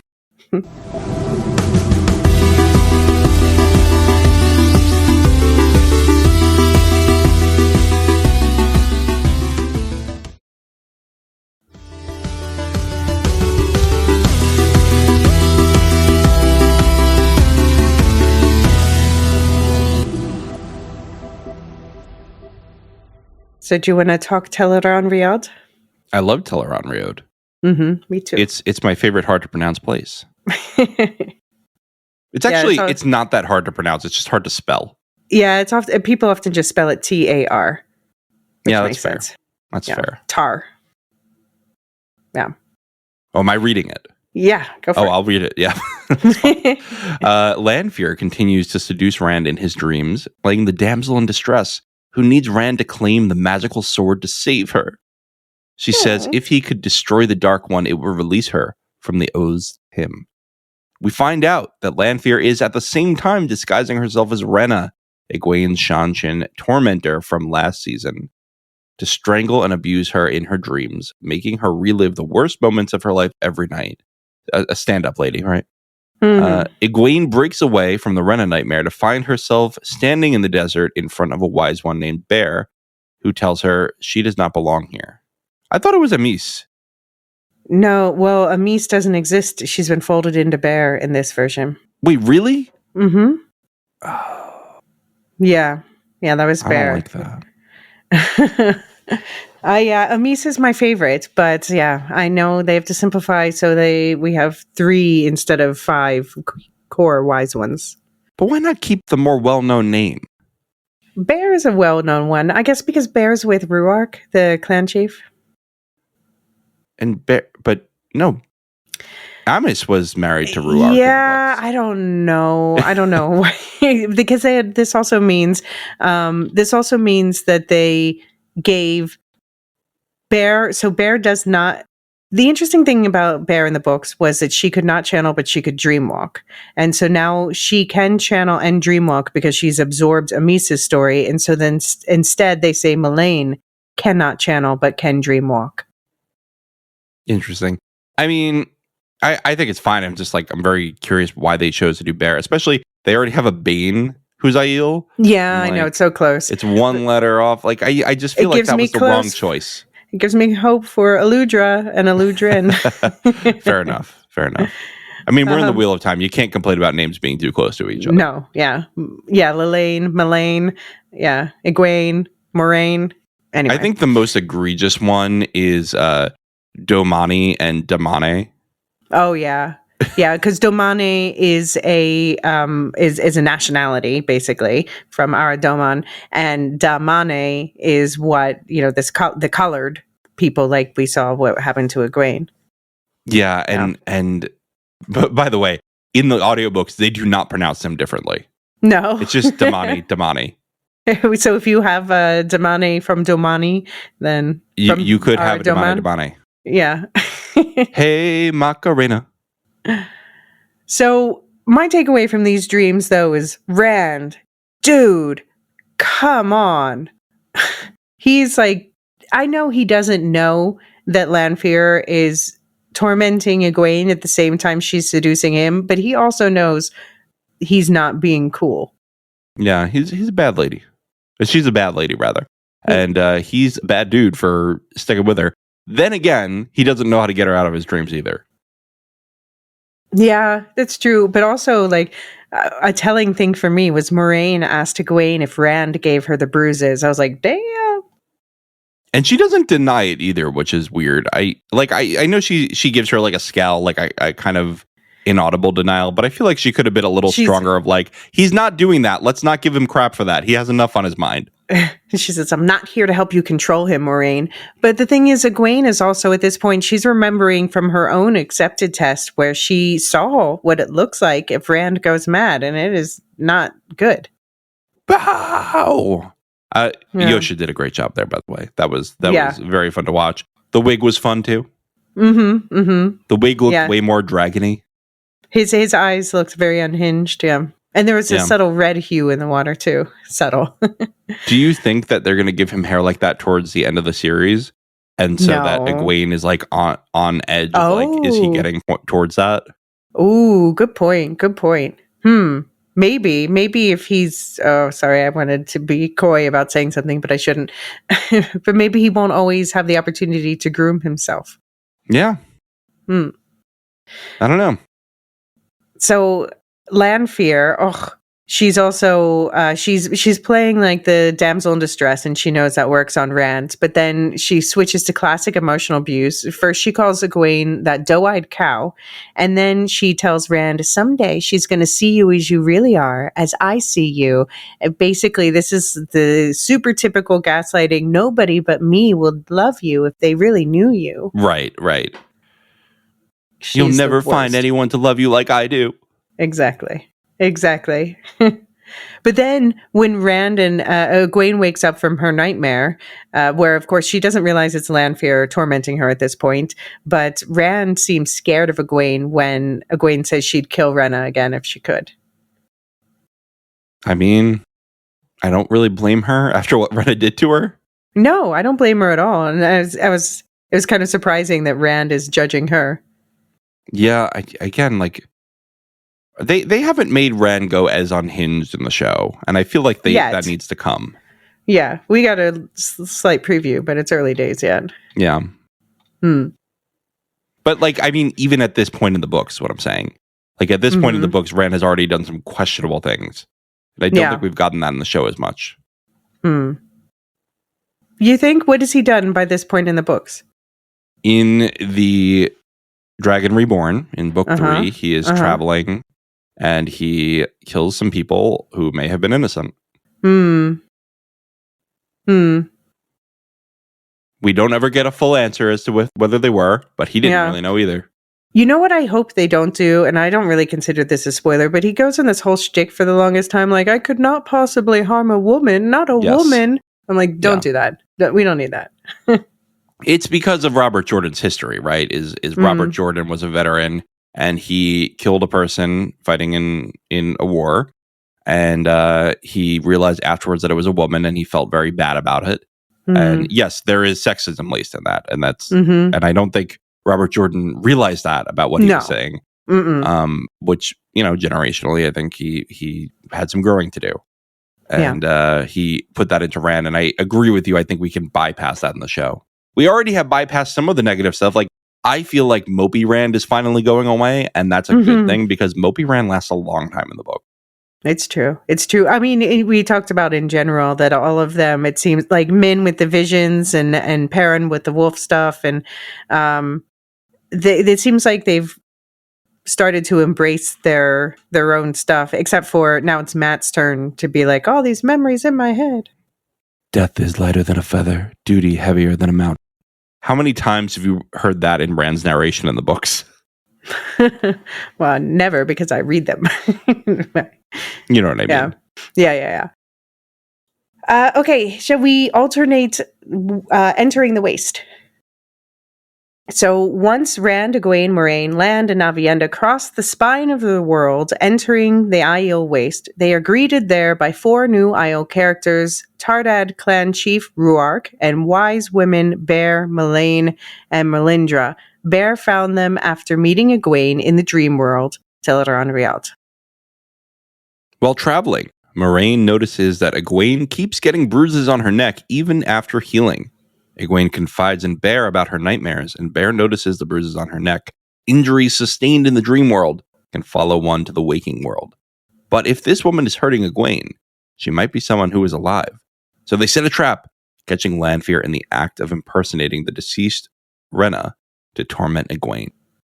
In the waking world, the group discovers a caravan of Tuathan slain near a watering hole, and we learn this clan of Tardad Aiel have a blood feud with another clan, the Shaido. This apparently means they need to pick up the pace in getting to Rhuidean, that mysterious city where men go to become clan chiefs and women to become wise ones, where Rand will undergo a trial, quote-unquote, go into the fog, so to speak. But that doesn't mean there isn't time to get a little sweaty. Moraine will have to forego her beloved baths in the waste, but the tent sauna system doesn't look so bad when Melindra starts baking eyes at her. But it turns out it's Land she's looking at. When he sees a tattoo on her back, he understands. She's Malkiri. She tells him she knows who he is, and that his people wait for him to call them to charge into the Blight and reclaim their land. So yeah, this is why we did for the Lorecast geography this episode, because they're going all over the place. We talk about the spine of the world and all these. But basically, those who left the tower have gone different directions towards the 2 other opposite sides of the continent, and then 2 rivers is kind of in the middle. Right. Right. Yeah. And the Aiel, do you think we're going to get their special name for Lan? Probably. They'll probably just drop it casually. Yeah, I think that's what it'll be. It'll be like a little nod for book readers. Yeah. Yeah, I think they know they have to. They want to like drop all these names, but also it's too intimidating to have it so densely packed in just, 8-hour-long episodes a season. To have all these terms and names and yeah, I mean everything, and this is something that a lot of fantasy authors do, right? Is have multiple names for the same thing depending on the culture, and I think that's great for a rich fantasy world, but it also can be a little confusing in a TV show. Right. Well, we're already starting to. They're working up like all the different names for Rand, which he's a lot, obviously. He's a freaking dragon reborn. Yeah, exactly. And I also like how. I missed the fact when in the first season, in the first book, when they're traveling, doing that first trip together with, we have Lan training Rand on the sword and Moraine training Egwene in channeling. And so we got kind of a nod to that in this scene where Lan is training Rand with the sword while Moraine and Egwene watch. And we get they're not going all into the sword forms like they do in the book, but we get this, like, these occasional name drops. Like he says, parting the silk, which is one of the most common sword forms that they use, which is especially about balance. So, I like these little shout outs. You gotta have them. Yeah, I like that a lot. I think, Rand being the Karakarn, maybe Rand being the Dragon Reborn, the Missionaria Protectiva are really busy on this world. That was a Dune reference for anyone who didn't get it. And so, we get some lore drop in the way that, first of all, we get Moraine doesn't like that Rand's trading on the sword because he should be channeling, which I'm surprised to hear because he goes mad when he's channeling. So, like, let's let him use the sword as much as he can, right? But I get her point is, like, it's not going to help him against the Forsaken. Right. That's true. Well, hey, it did against one. Yeah. It was kind of luck, though. Yeah. It was also Shamael's like, please kill me. I really just want to die. Yeah, like, this ain't so bad. He's okay with it. Yeah.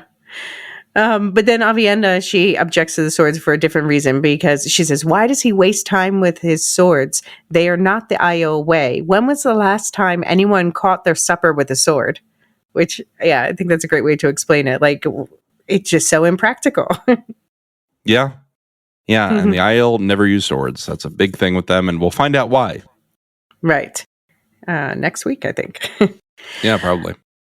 And yeah, I also like how Aviendha explains the whole Karakarn thing. She says, your wetland prophecies are also clean, so easy. Your dragon will either save the world or destroy it. The Karakarn shall spill out the blood of those who call themselves Aiel as water on sand, and break them as dried twigs. Yet the remnant of a remnant, the Karakarn shall save, and they shall live. Our Karakarn is creation and destruction wrapped in one, balanced in the Force. But you could also see how Moraine's like, well, fuck, that's complicated, and I don't know if they're gonna really like him now. Are we in danger? Yeah. I mean, but it makes sense though that how could there be any version of the dragon saving the world that doesn't get messy? And that's scary. It's true. It is scary, and all these. I mean, he's still going to break the world in some ways, right? Like he's going to destroy all oaths. Like that's one of the prophecies. He's going to, basically like call people to bow to him, and it's not great. Yeah. Yeah, Bear says, he will come from the west, beyond the spine of the world, of the blood, but not raised by the blood. He will tie us together with bonds we cannot break. He will take us back home, and he will destroy us. So, yeah, the blood they're referring to themselves, which is interesting because that's a slightly different wording than the books, and the blood is how the Shanchan refer to themselves. But anyway. Yeah. But yeah, so basically saying that he would be descendant of them, but not raised by them, which check. And he will take us back home and he will destroy us. So take us back home. They're saying the waste is not their home. And where are they right now?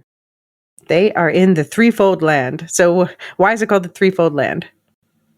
It's a shaping stone to make them, a testing ground to prove their worth, and a punishment for their sin. Mm-hmm. And no, we do not yet know what the sin is, but we shall find out. Yeah, and we're not spoiling anything for anyone. We haven't watched ahead, but like we're leading right up to this. Like I'm pretty sure it's coming soon. I mean, they said we're going to Rhuidean and Rand's going to do a trial, so we're going to find some things out. Naruto running towards the fog. Yeah. We're going to find some things out. Yep. But yeah, the Aiel prophecy says they will leave the waste once the Stone of Tear falls. That's how it goes in the books anyway. So, but Rand is collecting them to help make the Stone of Tear fall. Strike that, reverse it. What's going to happen first? Mm-hmm. But it's interesting. So we got, last season, we got some references to the Aiel War. We haven't really had it explained what that is yet. Maybe we'll do a lorecast on that at some point. But the Aiel War Rand was born in the Aiel War. That's why his mother was there fighting the father who raised him. That was the Aiel War. And that was the first time, apparently, that the Aiel left the Waste for generations, many a very long centuries. Yeah.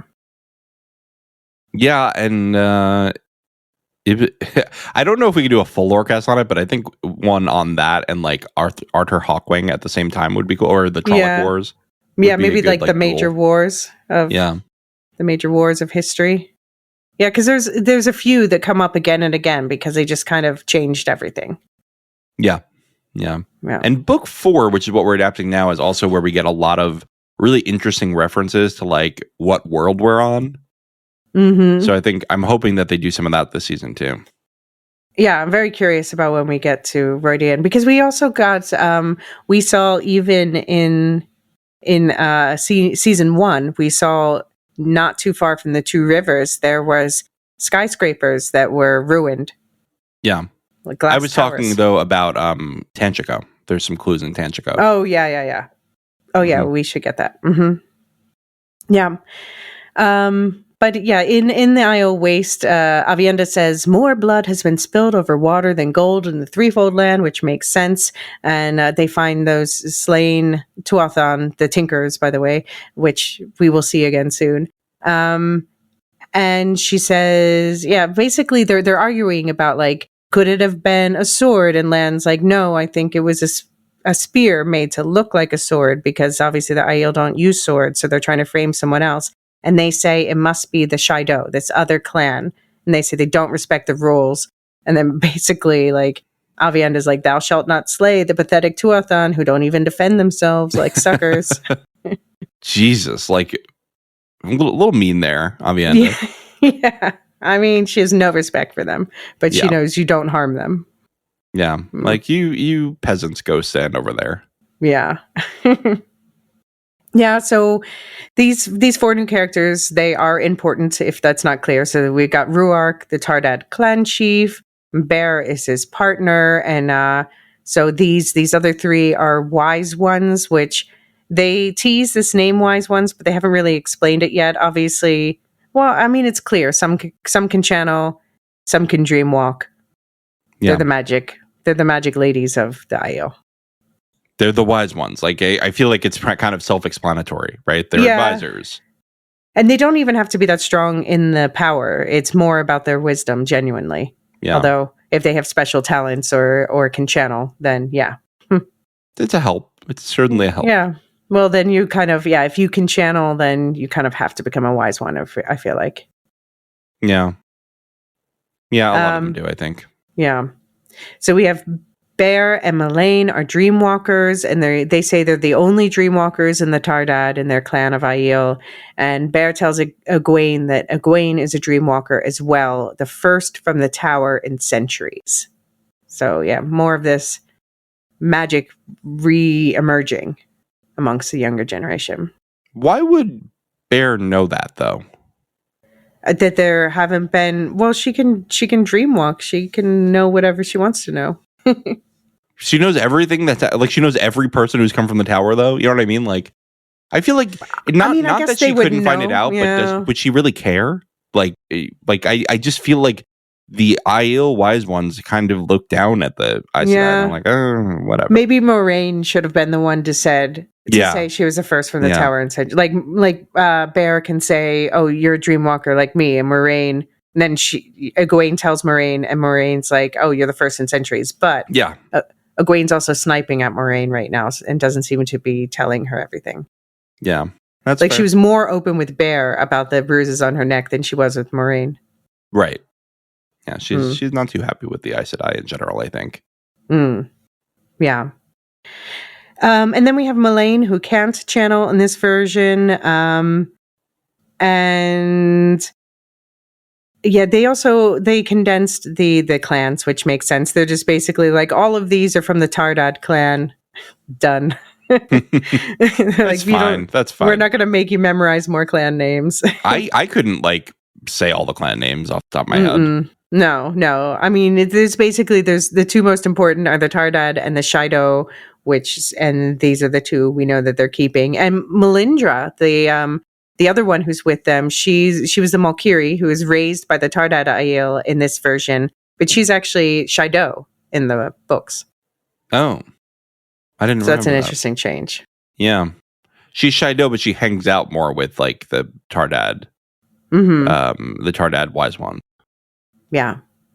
Because the wise ones are supposed to be like sort of separate from like the above clan all system. Yeah. But they still like hang out with their clans usually. Yeah. Yeah, they're supposed to be above the petty politics, but yeah. But they're not. Mm-hmm. Yeah. They do what a lot of people do in those positions, which is like they are out of it when it's convenient, and they're in it when it's convenient. Exactly. Yeah, they remain human. Yeah. All right, shall we take turns for the last section? You want to start? Sure. To the two rivers. Perrin, Loyal, Chiad, and Bane travel by the ways to the two rivers. There, Perrin finds most people are happy but anxious to see them. There are white cloaks in town looking for Perrin specifically. Marin Elvir, Egwene's mother, says that it's best that they hide in the attic of her and her husband's inn with the others. The others they learn are Alana and Maxim, who apparently fled Tarvalon after losing Ivan in the battle with the Black Aja, and then were attacked by Trollocs in the ways, so came here to take refuge. Mistress Elvir tells them there have been Trolloc attacks, nothing like Beltane at the start of the first season, but steady. And now the White Cloaks are here and acting like bullies. They've even arrested Matt's mother and sisters because Abel Cawthon helped Perrin's family escape. Marin wants Perrin and the rest to leave in the morning, but Perrin says he'll turn himself in if the White Cloaks are looking for him. However, Perrin has more allies in town than enemies, and they refuse to let him do it. So he plans to sneak into the White Cloak camp to rescue the Cawthons. There's another group in town as well, Hunters of the Horn, led by Lord Luke. One of their members, a young woman named Fail, befriends Perrin. So first of all, I love how they're just like casually using the ways now. But I know. Like, that was fine. As Loyal points out, they do have an Ogier with them. Yeah, and did you get that Alana used the ways too, or is it just that like the Emmonsfield 5 were in Tarvalon a pretty long time after the battle? No, I think they made it clear that Alana and Maxim used the ways, and it was making them suspicious of them because Loyal said only dark friends use them without. Yeah. I do love though TV shows, they love jetpacking. We complain about it, and everything from Game of Thrones to Silo. And at least in this story, like we talked about with the Taviran, they have the jetpacking built into the lore. They're like, they just use the ways, or we know that Leandrin has a faster way of getting around. Right. But we finally got the stone leaf, which is how we see the ways first open in the books. So we saw Loyal use the stone leaf to lock the door to the ways behind them. It just goes into the little mural, part of the magic. Mm-hmm. There was a glimpse of Padan Fane with one in his hand in an unused season 1 clip. Oh, okay, so we're doing that. It's not just channeling. They added the ability to channel into it in the show, but I guess fine. Right. Yeah. Yeah, and I have to wonder, well, because we know there were some awkward things I had to do at the end there, but yeah. And we also get our first reference of Loyal is starting to suffer from the longing. So what's the longing for people who don't know? The longing is kind of what Loyal describes, which is if an Ogier is away from a steading for too long, they start to get sad and they'll eventually die. But like it takes a very long time. Yeah. Do you think we'll see a steading this season? This season, no. I think next season. Did you notice that they changed Loyal's look? His ears are much pointier for one. I didn't notice, but I believe you. I didn't notice it so much in the first episode, but I definitely noticed it when they were in the Two Rivers. Okay. Yeah. Nice. And we see him writing his book because that's a through line in the books that he's following them around because he wants to write a book about all the things going on in the age. Taviran. Yes. you have to have him say Taviran every like 5 minutes. Well, yeah, that's how we know. Oh, I'm following the plot armor. The Taviran. That's like a thing that Ogier can like identify Taviran like naturally. Yeah. Yeah. They're like the Ents of this story, but they're long-lived, they're slow, but when you get them going, woof. We saw him fight. Yeah, we saw him fight last season. And even episode 1, right, against the axe. True. Yeah. I want to give a shout out to the production designer, Andrzej Nekvassel. Sorry, I'm not well versed in Czech, but they had to rebuild this entire town because they burned it down in the first season. Oh. And I don't think they can't. I think they've already dismantled it and stuff. They can't just leave it there. Yeah. I actually heard, do you know the show School Spirits? I feel like we've talked about it a little bit on Second Breakfast. It's one that I'm curious about, but I haven't watched yet. Well, the school that they used in season 1 got demolished in between seasons, and so they had to rebuild the whole set. Oh, damn! Like it was an actual school, and they tore the school down, and so they had to like recreate exactly all of these sets. Oh, damn! Wow. And we got another recasting, Marin Alfier, but we haven't seen her, I think, since season 1 when she was played by Lolita Chakrabarti, and now she's played by Rena Mahoney. So yeah, I couldn't even remember what she looked like in season 1, so it didn't matter to me. No, same. And I think that was an easier one than say the Matt recasting. yeah. Oh, that was a tough one. I mean, I was really glad with the recasting, but that was a drastic change. Yeah. And we get Perrin having flashbacks that time he accidentally killed his wife when, I don't know, I don't think he was ever super deeply in love with her in the first place. I think he feels more guilty than anything else. They added that whole, like, he was actually in love with Egwene. I read that in the books, though. I read that in the books. I saw a little bit of it, but not like anything egregious. Not like they were going to fight about it. Yeah. But it seems like he's laying his whole wife thing to rest. We see him bury his ring. He and Alana have their little talk about grief, which was nice. And it was in the books. He says, like, when he finds out his parents have died, he just keeps repeating randomly that his mother loved apple trees. So they have them in, like, this version, everyone gets buried with an apple seedling. It was very sad, but it was sweet. Mm-hmm. Yeah, and Alana with, they mix the ashes of the dead and with water and paint them on their faces. Oh, wow. In Arafel. I don't know if that's sanitary. Well, I mean, it's burned. I still don't think it's sanitary.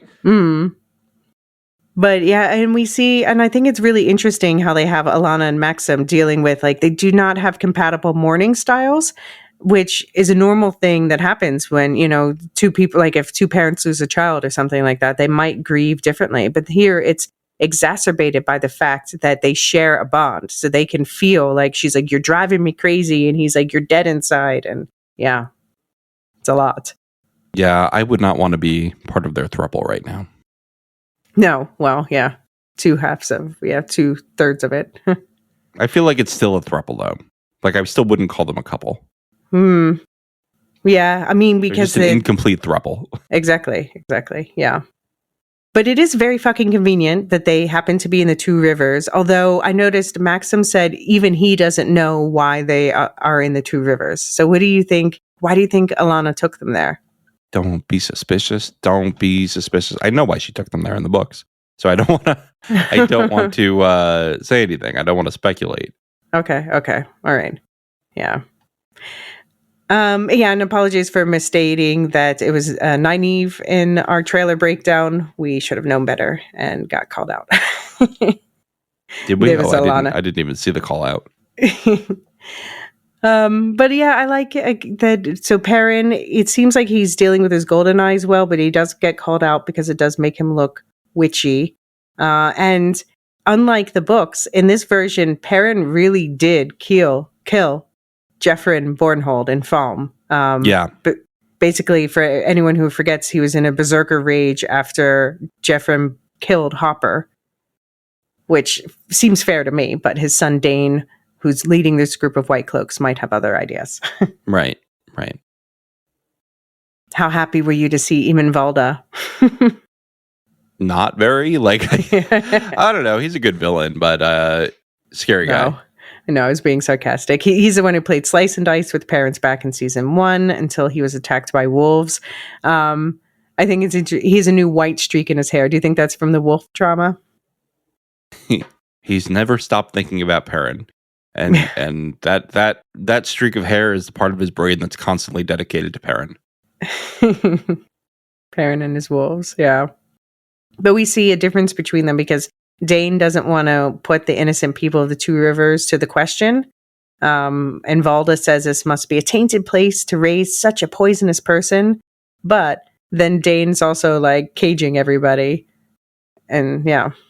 You know, collective punishment is against the Geneva Convention, but I don't know if the Geneva Convention applies here. The Children of the Light Convention is that they can do whatever the fuck they want. There was this Twitter account, I don't remember, and it was like 2 White Cloak accounts, and they were just like going around and calling everyone dark friends. And I thought it was very funny. This was during season 2, of course. And I just remember those people. I hope they're on Blue Sky now because they were a lot of fun. They were just like, dark friend. I said, I'm not a dark friend. And they said, that's exactly what a dark friend would say. Yeah. Well, so the actor who plays Dane Borderhold is actually active online and interacts with the Wheel of Time community. He's great. And then there's also a Dane Borderhold kind of not cosplayer, role player account, and the two of them interacting is hilarious. That's funny. But yeah, so Dane sent for more White Cloaks to come help deal with the Trolloc problem. So we've got more White Cloaks coming, don't worry. And in town, I love they name dropped the Congers, the Coplins, and we even got Senbui after we got a fake out of Senbui where they cast him and then they changed his name to Angry Old Man and killed him in the first episode. Oh, is that what happened? I wasn't aware of this. Yeah, I enjoyed him. He was just like, well, why do we have to protect you? Yeah, such a Senbui thing to say. Yeah, it felt right. Yeah. So yeah, it is in the books. It's always like if people are causing trouble or, complaining or just being unpleasant, it's always the Congers, the Coplins, and Senbui. They're notable folks. Yeah, except Days Conger. She's the one who she's part of the women's circle, and we saw her stand up in this episode and be like, Senbui, shut up. Somebody's got to do it. Yeah. But yeah, I mean, I guess they gave a nice explanation to any actors they could not include this season. They're like, they're all helping Perrin's family escape, which is, I'm sad that Tam's not here. Yeah. I mean, I'm sure he's a busy actor. Yeah.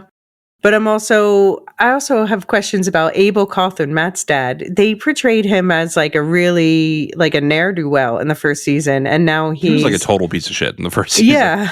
And I had problems with that. I thought that was not great. Like, again, like that was my complaint is like, stop making things dark that don't need to be dark. Like, but now he's done like a turnaround. Yeah. A turnabout about face. Yeah. Fine. I don't know. We'll see if they come back. I miss Tam. Rand misses Tam. And it's funny that Emmons Field's become like an absolute thoroughfare because, of course, they moved the whole Hunters of the Horn thing to here rather than elsewhere, which makes sense. But I have to say, in the show's defense, this is also the point in the books where Emmons Field starts opening up. Yeah, and I think there was like a whole bit where Fael says in the books like, oh, I heard it was in Manetheren, in like the ruins of Manetheren. Yeah. Yeah, we see Perrin stepping up as a leader, discouraging people from leaving the safety of town. Yeah, he does. And he does it right away too. I think, I got some flack for saying I didn't think that the gals needed to be Ta'Veren on our spoiler thing, but I think actually Perrin is kind of the reason I felt that way for a while.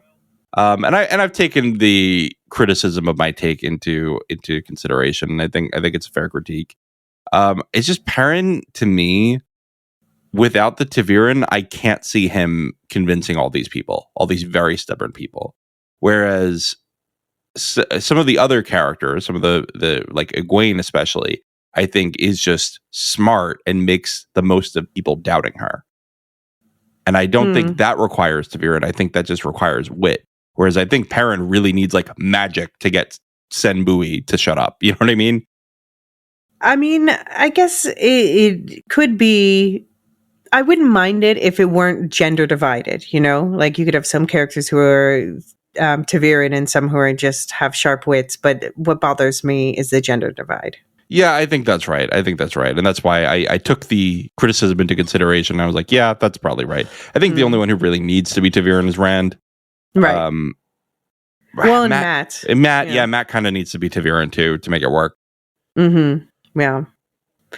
Yeah, and it is funny. So we meet Fail, who first introduces herself as Mandarb, which is exactly what she does in the books. And it means blade in the old tongue. So it makes sense. Did she do that in the book? I didn't even remember because I haven't read Dragon Reborn in a while. But it's funny because Perrin laughs because that's the name of Lan's horse. So Right. And then she says, okay, no, my name's Fail, which means falcon. And she is a hunter of the horn of Valir, and that is the horn that Matt has. So she's like, have you heard of the horn? He's like, oh yeah, I'm acquainted. I sure have heard of that. Sure have. Just wait until you meet Matt. He'll tell you all about it, but maybe not anymore because Swan scared him into silence. He's like, never heard of it. Yeah. Which is funny because he was really cautious in the books, and in the show they were like, hello. Well, now he's going to be cautious. Right. I love that Fael says to Perrin, he basically is putting together this plan to go break out the Cothins, which I assume will happen next episode. And she says, is that a plan or a hope? You need both if you want to lead. And he says, I don't want to lead. I don't want it. I don't want it. Let's not do the Jon Snow thing too long with this one. Okay. Yeah. I mean, I think they're already starting to turn that around. So I'm glad that they've been moving through like no, I couldn't possibly. Okay. Yeah. And look, the reluctant leader is a trope as old as literally like biblical. Like Moses is the original like reluctant leader. And so I get it. I get why Jordan wants to do that, but they don't have to be so reluctant. They can step up at some point without whining about it. And Perrin definitely needed that Taviran magic here. He definitely needed that Taviran magic here because people were not feeling it at first. Yeah. Well, I mean, I guess of course, like it's the guy the White Cloaks are after, and now his eyes are all weird and witchy and yellow, and he killed his wife, and doesn't exactly. I like Perrin, but I mean, he did kill his wife. Like, it's not great. That's what I mean. Is like you need a little zhuzh for that. Mm-hmm. You need a little pattern zhuzh. That's fair. All right, so after we do our outro, we're going to talk about book spoilers in the White Tower section. But do you have any more thoughts for the non-book spoiler section? I just think great start to the season for these first 3 episodes. I can't believe we're only on week 1 still because this is like our 5th podcast we've recorded already. But you know what? We're going to have a great time this season. It's going to be so fun going forward. And I'm looking forward to the rest of it. Well, I was saying to you as we were planning, at least these first 3 episodes, they establish everything. They establish all the new characters and the new locations and the factions and everything. So now it's like we've set the chessboard. We've started to make the first moves. And now this is where it's all going to get very interesting. Yeah. I still think we could have just done weekly release. Amazon, you don't have to do the 3. I know. I could have done 2. And then, like I said, it would have been fun to hang out for a week without the Robin reveal. Yeah. Stop doing that, Amazon. I mean, thank you for the screeners, but don't do that anymore, please. But don't do that to viewers at home because it's so much. Yeah. So what's going on? Do you want to remind people about the season pass option again? Yes. Now, you can always be a recurring subscriber on our Patreon or Supercast, and you'll get all the stuff that we do ad-free. You'll get our bonus content like Second Breakfast and 11Z's. But if you just want Wheel of Time content and you want extra Wheel of Time content, you can get at least one bonus episode a week with our Lorecast by signing up for the Wheel of Time Season Pass. You can find that in the show notes. And that's through Supercast. It's $10 one time. You'll never be charged again, and you will have permanent access to just our Wheel of Time coverage of this season and the past season. You'll also get the show guide, which Nancy did so much work on, and I'm so appreciative of Nancy, our hand of the pod. Should we give her another title for? I feel like we should give her. Yeah. Is she the Keeper of the Chronicles? Exactly what she is. Exactly. Great. Keeper of the Chronicles Nancy is doing. So does that make us collectively the Amerlin? Yeah, I guess so. That's pretty flattering to ourselves. Anyway, it's got a character guide, it's got a location guide, and then we've got a concept guide. So a lot of these things, like I just realized while we were recording this, I was like, I need to make a Taviran entry. So like any of these concepts that come up that have long words or like define pronouns, not pronouns, like proper nouns, I think we'll define in the concept guide. Tell it on real. Yeah. That's in there already. I promise. Yeah, and so as you said, if you are a subscriber on Supercast or Patreon, you do also get all that, but then all that for the other shows as well, and also voting for this month's 11Zs. Yeah, Scott Pilgrim and Zoolander were neck and neck. I'm not sure if the voting's over yet, but it's going to be one Scott Pilgrim is winning by 2 votes. Ooh. And it has 2 more days.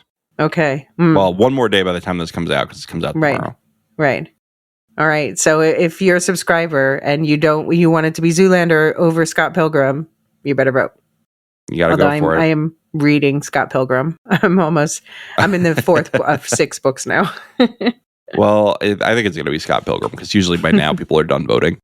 So we'll see. We'll see. We just put out a Silmarillion story. Mm-hmm. We did Star Wars Film Fest. We recorded. It's coming out this coming Monday. And we also just put out a Lorehounds play on Indiana Jones and the Great Circle, which is a really great game. I had a lot of fun with it. Yeah, I'm very intrigued by it. I want to hear you guys talk about it, but I don't know if I'll have time to play with it. We do a spoiler-free review in the beginning, and then we go into spoilers. I want the spoilers. It's kind of just an Indiana Jones movie as a video game. So you guys just also put out a mid-season White Lotus episode, and John and I are doing sporadic coverage of Daredevil, but so far we just right like the night before this comes out, you'll have gotten a Daredevil episode for episode 3, because we just could not respond to what happened in that episode. Oh. And I'll just say there's a surprising link between this episode that John and I recorded and your Indiana Jones episode. Oh, really? Mm-hmm. Okay. In terms of a common actor. So it's Harrison Ford? No. It's is it Troy Baker? No, it's Camaro de los Reyes, who passed away. Oh. Okay, yeah, he was the giant in Indiana Jones. Okay, yeah. And the game was dedicated to him and another actor who also passed away. Okay, I didn't realize he was in Daredevil at all. Yeah. He So we're doing sporadic Daredevil coverage. We're going to be doing it every 2 weeks from now on. And there's full coverage, obviously, of the Wheel of Time with the extra episodes. And you guys are doing full coverage of The Last of Us season 2. It's coming up. Yeah, coming up quick. Coming up quick. And I'm very excited about. I was saying I played the first game, but I watched the cinematics of the second game, so I know the whole story. The second game is like, it's gutting. I said to David, I was like, if you thought the first season was dark, you ain't seen nothing yet. Hold your pants. He was like, I can't imagine how. And I was like, just buckle up. Wait. Buckle up, buddy. We're all wondering if the thing that happens at the start of the second game, we're all wondering when that's going to happen in the show. It's going to happen early, I think. I think it has to, for the integrity of it. Oh, man. And then we have Andor plans, but I know you want to do a special announcement too. I do want to discuss how we're going to do that. There will be a podcast for every episode. That's all I'll say. Despite their weird, annoying release schedule. Yes. Yeah. It'll be fun. And we're figuring out Doctor Who. We'll see what happens with that. Yeah. Yeah, we'll probably end up doing 2 or 3 episodes through the season. Yeah. Just thank you all for listening to this. If you liked it, please do share this episode with other Wheel of Time fans or people who should be Wheel of Time fans. We need everyone to become Wheel of Time fans this season. Get out all of your friends to watch right away because some good numbers would be good for renewal prospects. I have so much fear about that.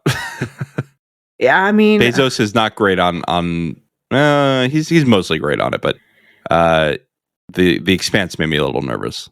Well, it's also like he's not going to give up on Rings of Power because, you know, it's a personal favorite of his and he's sunk a bunch of money into it.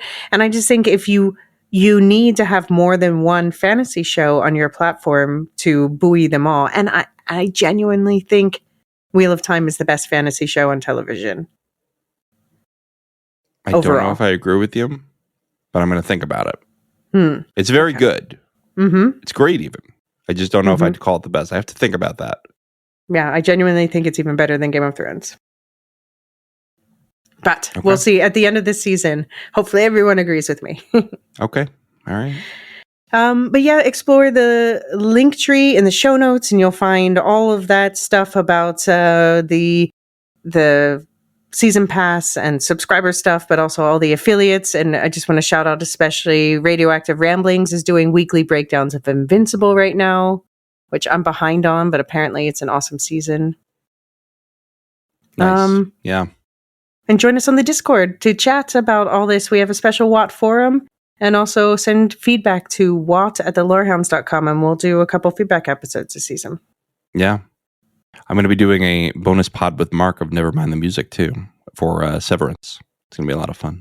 Oh, cool. Yeah, he wants to jump on a Wheel of Time podcast. He's very excited to talk Wheel of Time with us. So we got to get him on and check out Nevermind the Music because it's great stuff. Yes, absolutely. Yeah, I think people just see the songs and don't realize you don't even have to know or like the songs or whatever. You're going to get so much out of this. Yeah, give a couple episodes a try and you'll be surprised what random knowledge you walk away with and new insights. Definitely. Yeah. All right. Do you want to do the reading of the names? Sure. I will read from the rolls of the White Tower novice book. No, they're not novices. They're at least accepted. Discord server boosters. Aaron K. Tiller the Thriller.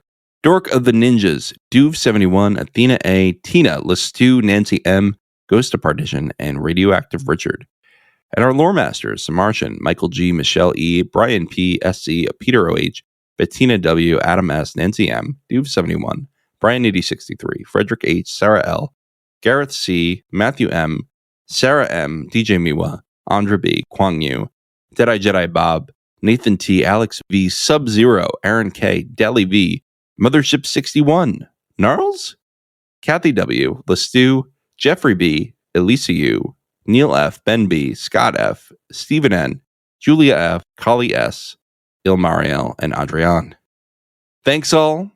Always great to have your support. It helps us do 4 podcasts in a week on the Wheel of Time only. Yeah. Well, I mean, this is a doozy of a first week, but then it is. Look out for a normal release pattern after this. Right. We'll do the recap and a lore cast. That should be it after this. Right. And the occasional extras like the mailbag. Yeah. Yeah. So spoilers after the outro. The Lorehounds podcast is produced and published by The Lorehounds. You can send questions, feedback, and voicemails at thelorehounds.com/contact. Get early and ad-free access to all our episodes at patreon.com/thelorehounds. Any opinions stated are ours personally and do not reflect the opinion of or belong to any employers or other entities. Hey, still here? Welcome to White Tower Talk. All information discussed from this point on is sealed to the Hall of the Tower. It includes spoilers for all the books, all the way to the end. I'm serious. So do make sure you have the proper authorization to sit in on this meeting. Clonk, clonk. Shall we start in Camelin? So we got introduced to the Trakand boys, but we have some questions about parentage. Do we think Galad is Morghase's son in this version? I hope not. I hope they keep the interesting connection to Rand.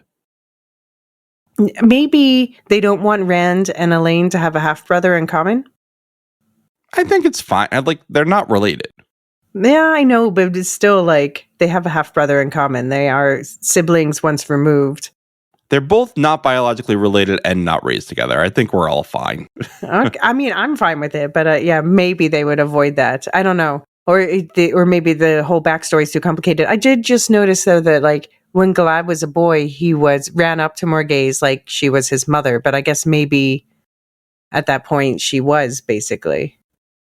I think that they need to not shy away from certain complicated things that are meaningful.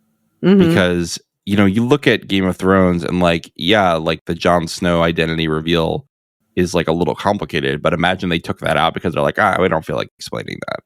Yeah. You know what I mean? Like, just leave it in. Like, people trust your audience a little more. I think that's something the show could do a little better, is just trust the audience a little more. I mean, they did already say that she won the War of Succession because Tigraine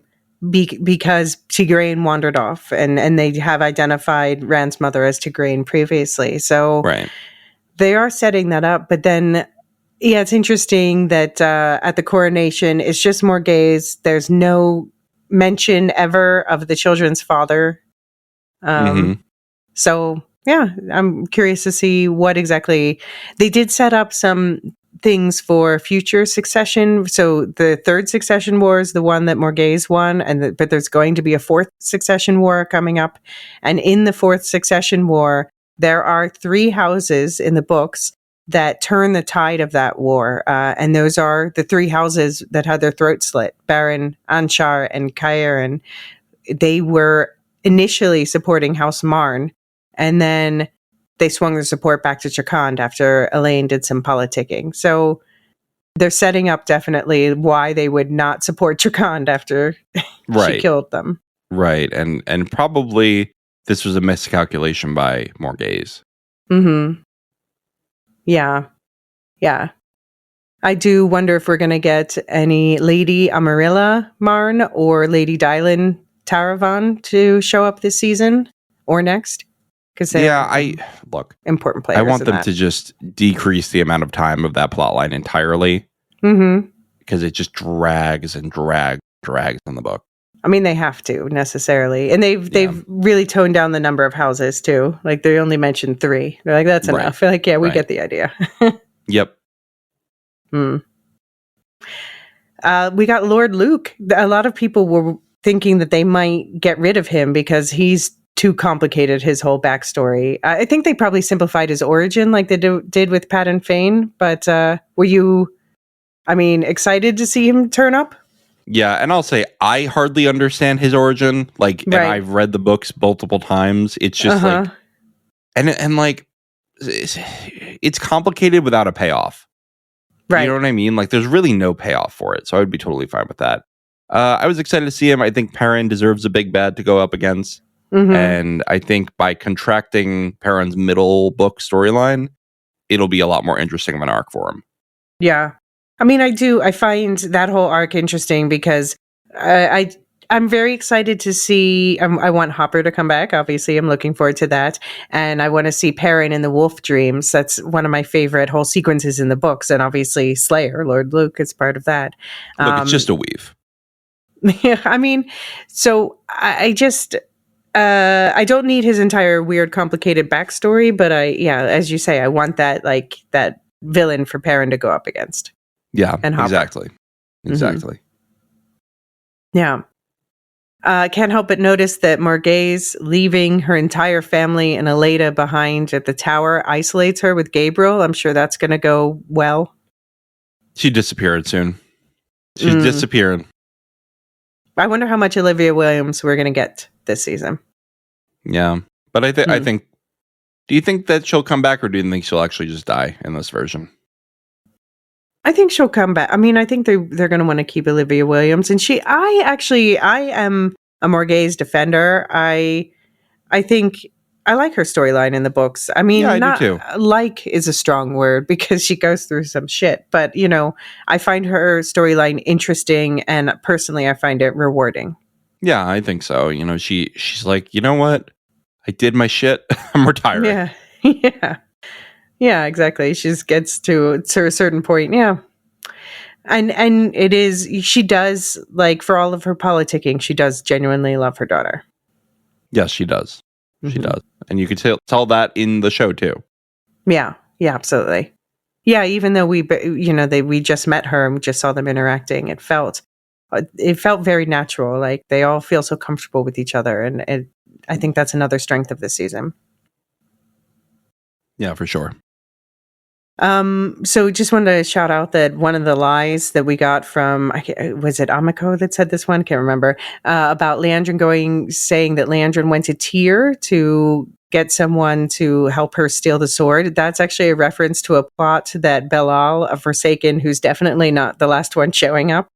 Um, so I'm wondering so Samael is in Ilion and Belal was in Tyr. I wonder if Samael will get Belal's plot since those two countries are next to each other. Interesting. I could see it.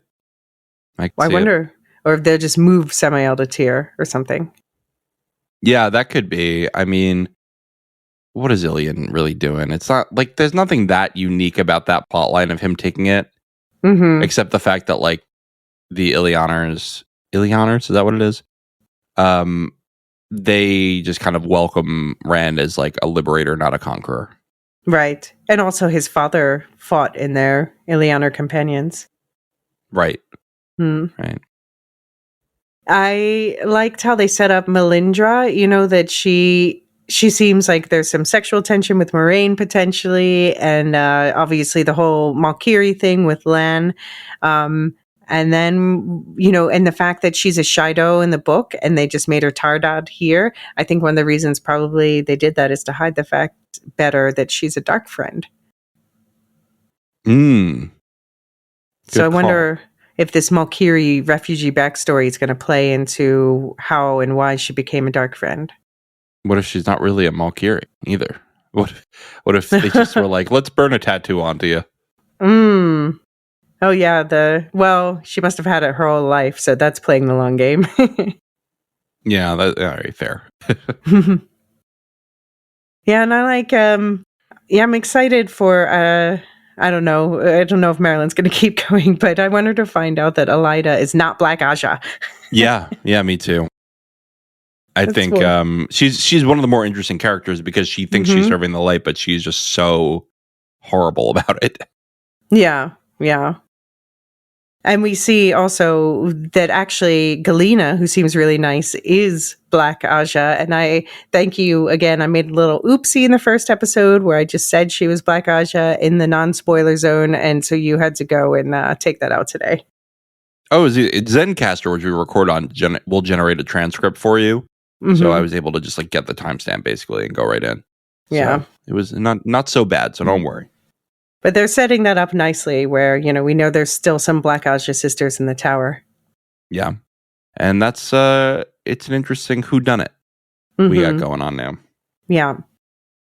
And I think maybe I'm, in some ways, I don't know. I was going to say I'm most excited about Tenchiko, but then I think about Roydian and everything, and I think about the Battle of the Two Rivers, and I'm excited for it all. But in Tenchiko, I'm excited to see what they might add to the story with this whole thing about Leandrin's son reincarnating. And I'm like putting on my clown makeup and I'm like, well, because his name's Eludrin, she's going to meet an illuminator named Eludra and feel a kinship with her. I saw you putting it on in my head. Clown makeup. Yeah, I mean, look, I'll say I'm losing have preference for the Roydian plotline in the books, just because I think the visions when Rand goes through the vision process is like I had like chills reading it. It was so good. Yeah, I'm excited about that to happen. Well, we do. I mean, it's actually public knowledge. They've announced when it's happening next week. Oh, lovely. So that's going to be a huge mid-season episode. I hope people really enjoy that because it's one of the best parts. Mm-hmm. Yeah.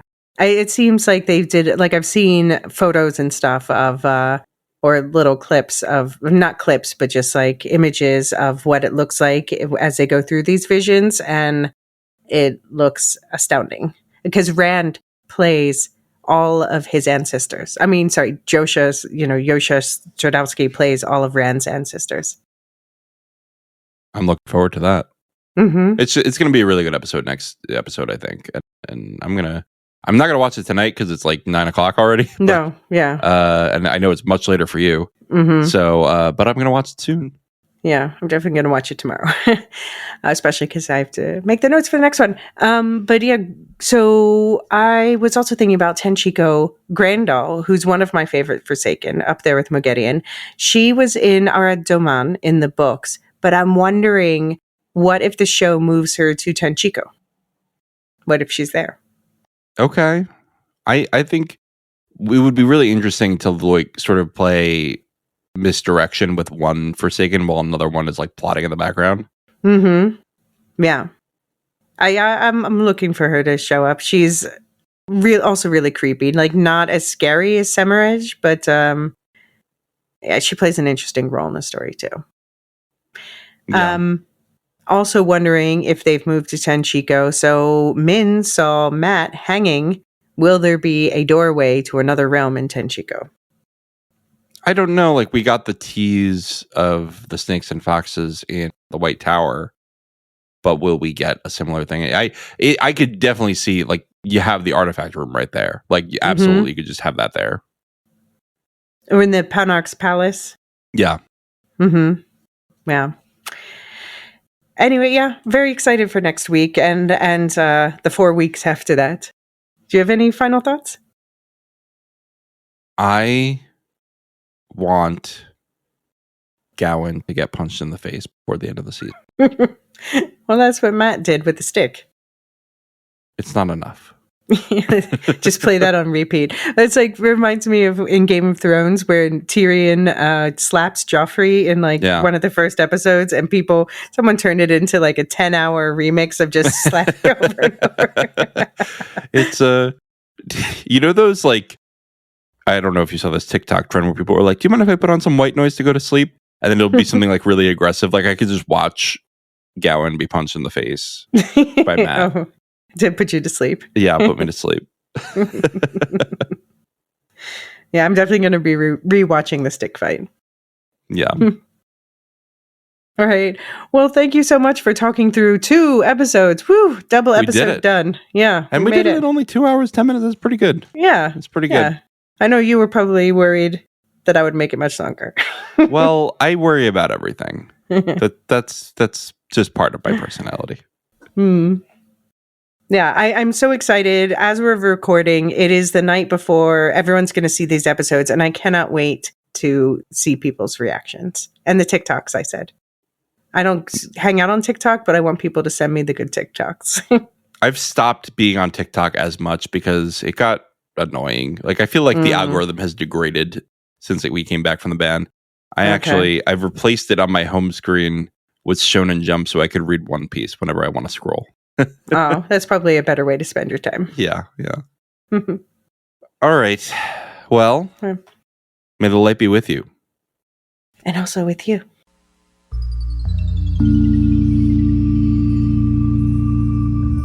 Hey everyone, David here. Severance is back. The Lorehounds are partnering with Properly Howard to bring you in-depth weekly coverage of Season 2. Join me, John, Anthony, and Steve as we unpack every twist, theory, and revelation. We've created a dedicated feed just for our Severance coverage. Simply search for Severance Lorehounds in your podcast app, or find the direct link in our link tree. Our weekly episodes dig deep into the show's mysteries, themes, and bigger questions about identity and consciousness that makes Severance so compelling. Season Pass and regular community subscribers get ad-free access to our weekly episodes, plus exclusive content like our Supply Closet bonus series, featuring fascinating conversations with experts, like the team from Nevermind the Music. We've explored the neuroscience of memory and personality, decoded the hidden meanings in the show's musical themes, and there's much more to come. You'll also get Steve and Anthony's complete Season 1 rewatch series. We believe in total transparency with our listeners.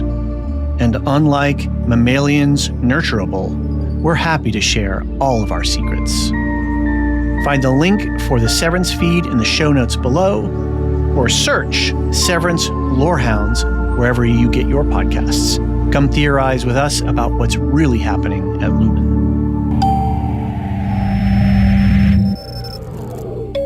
And remember, the episode you think you're about to hear is merely a reflection of the episode that thinks it's about to be heard.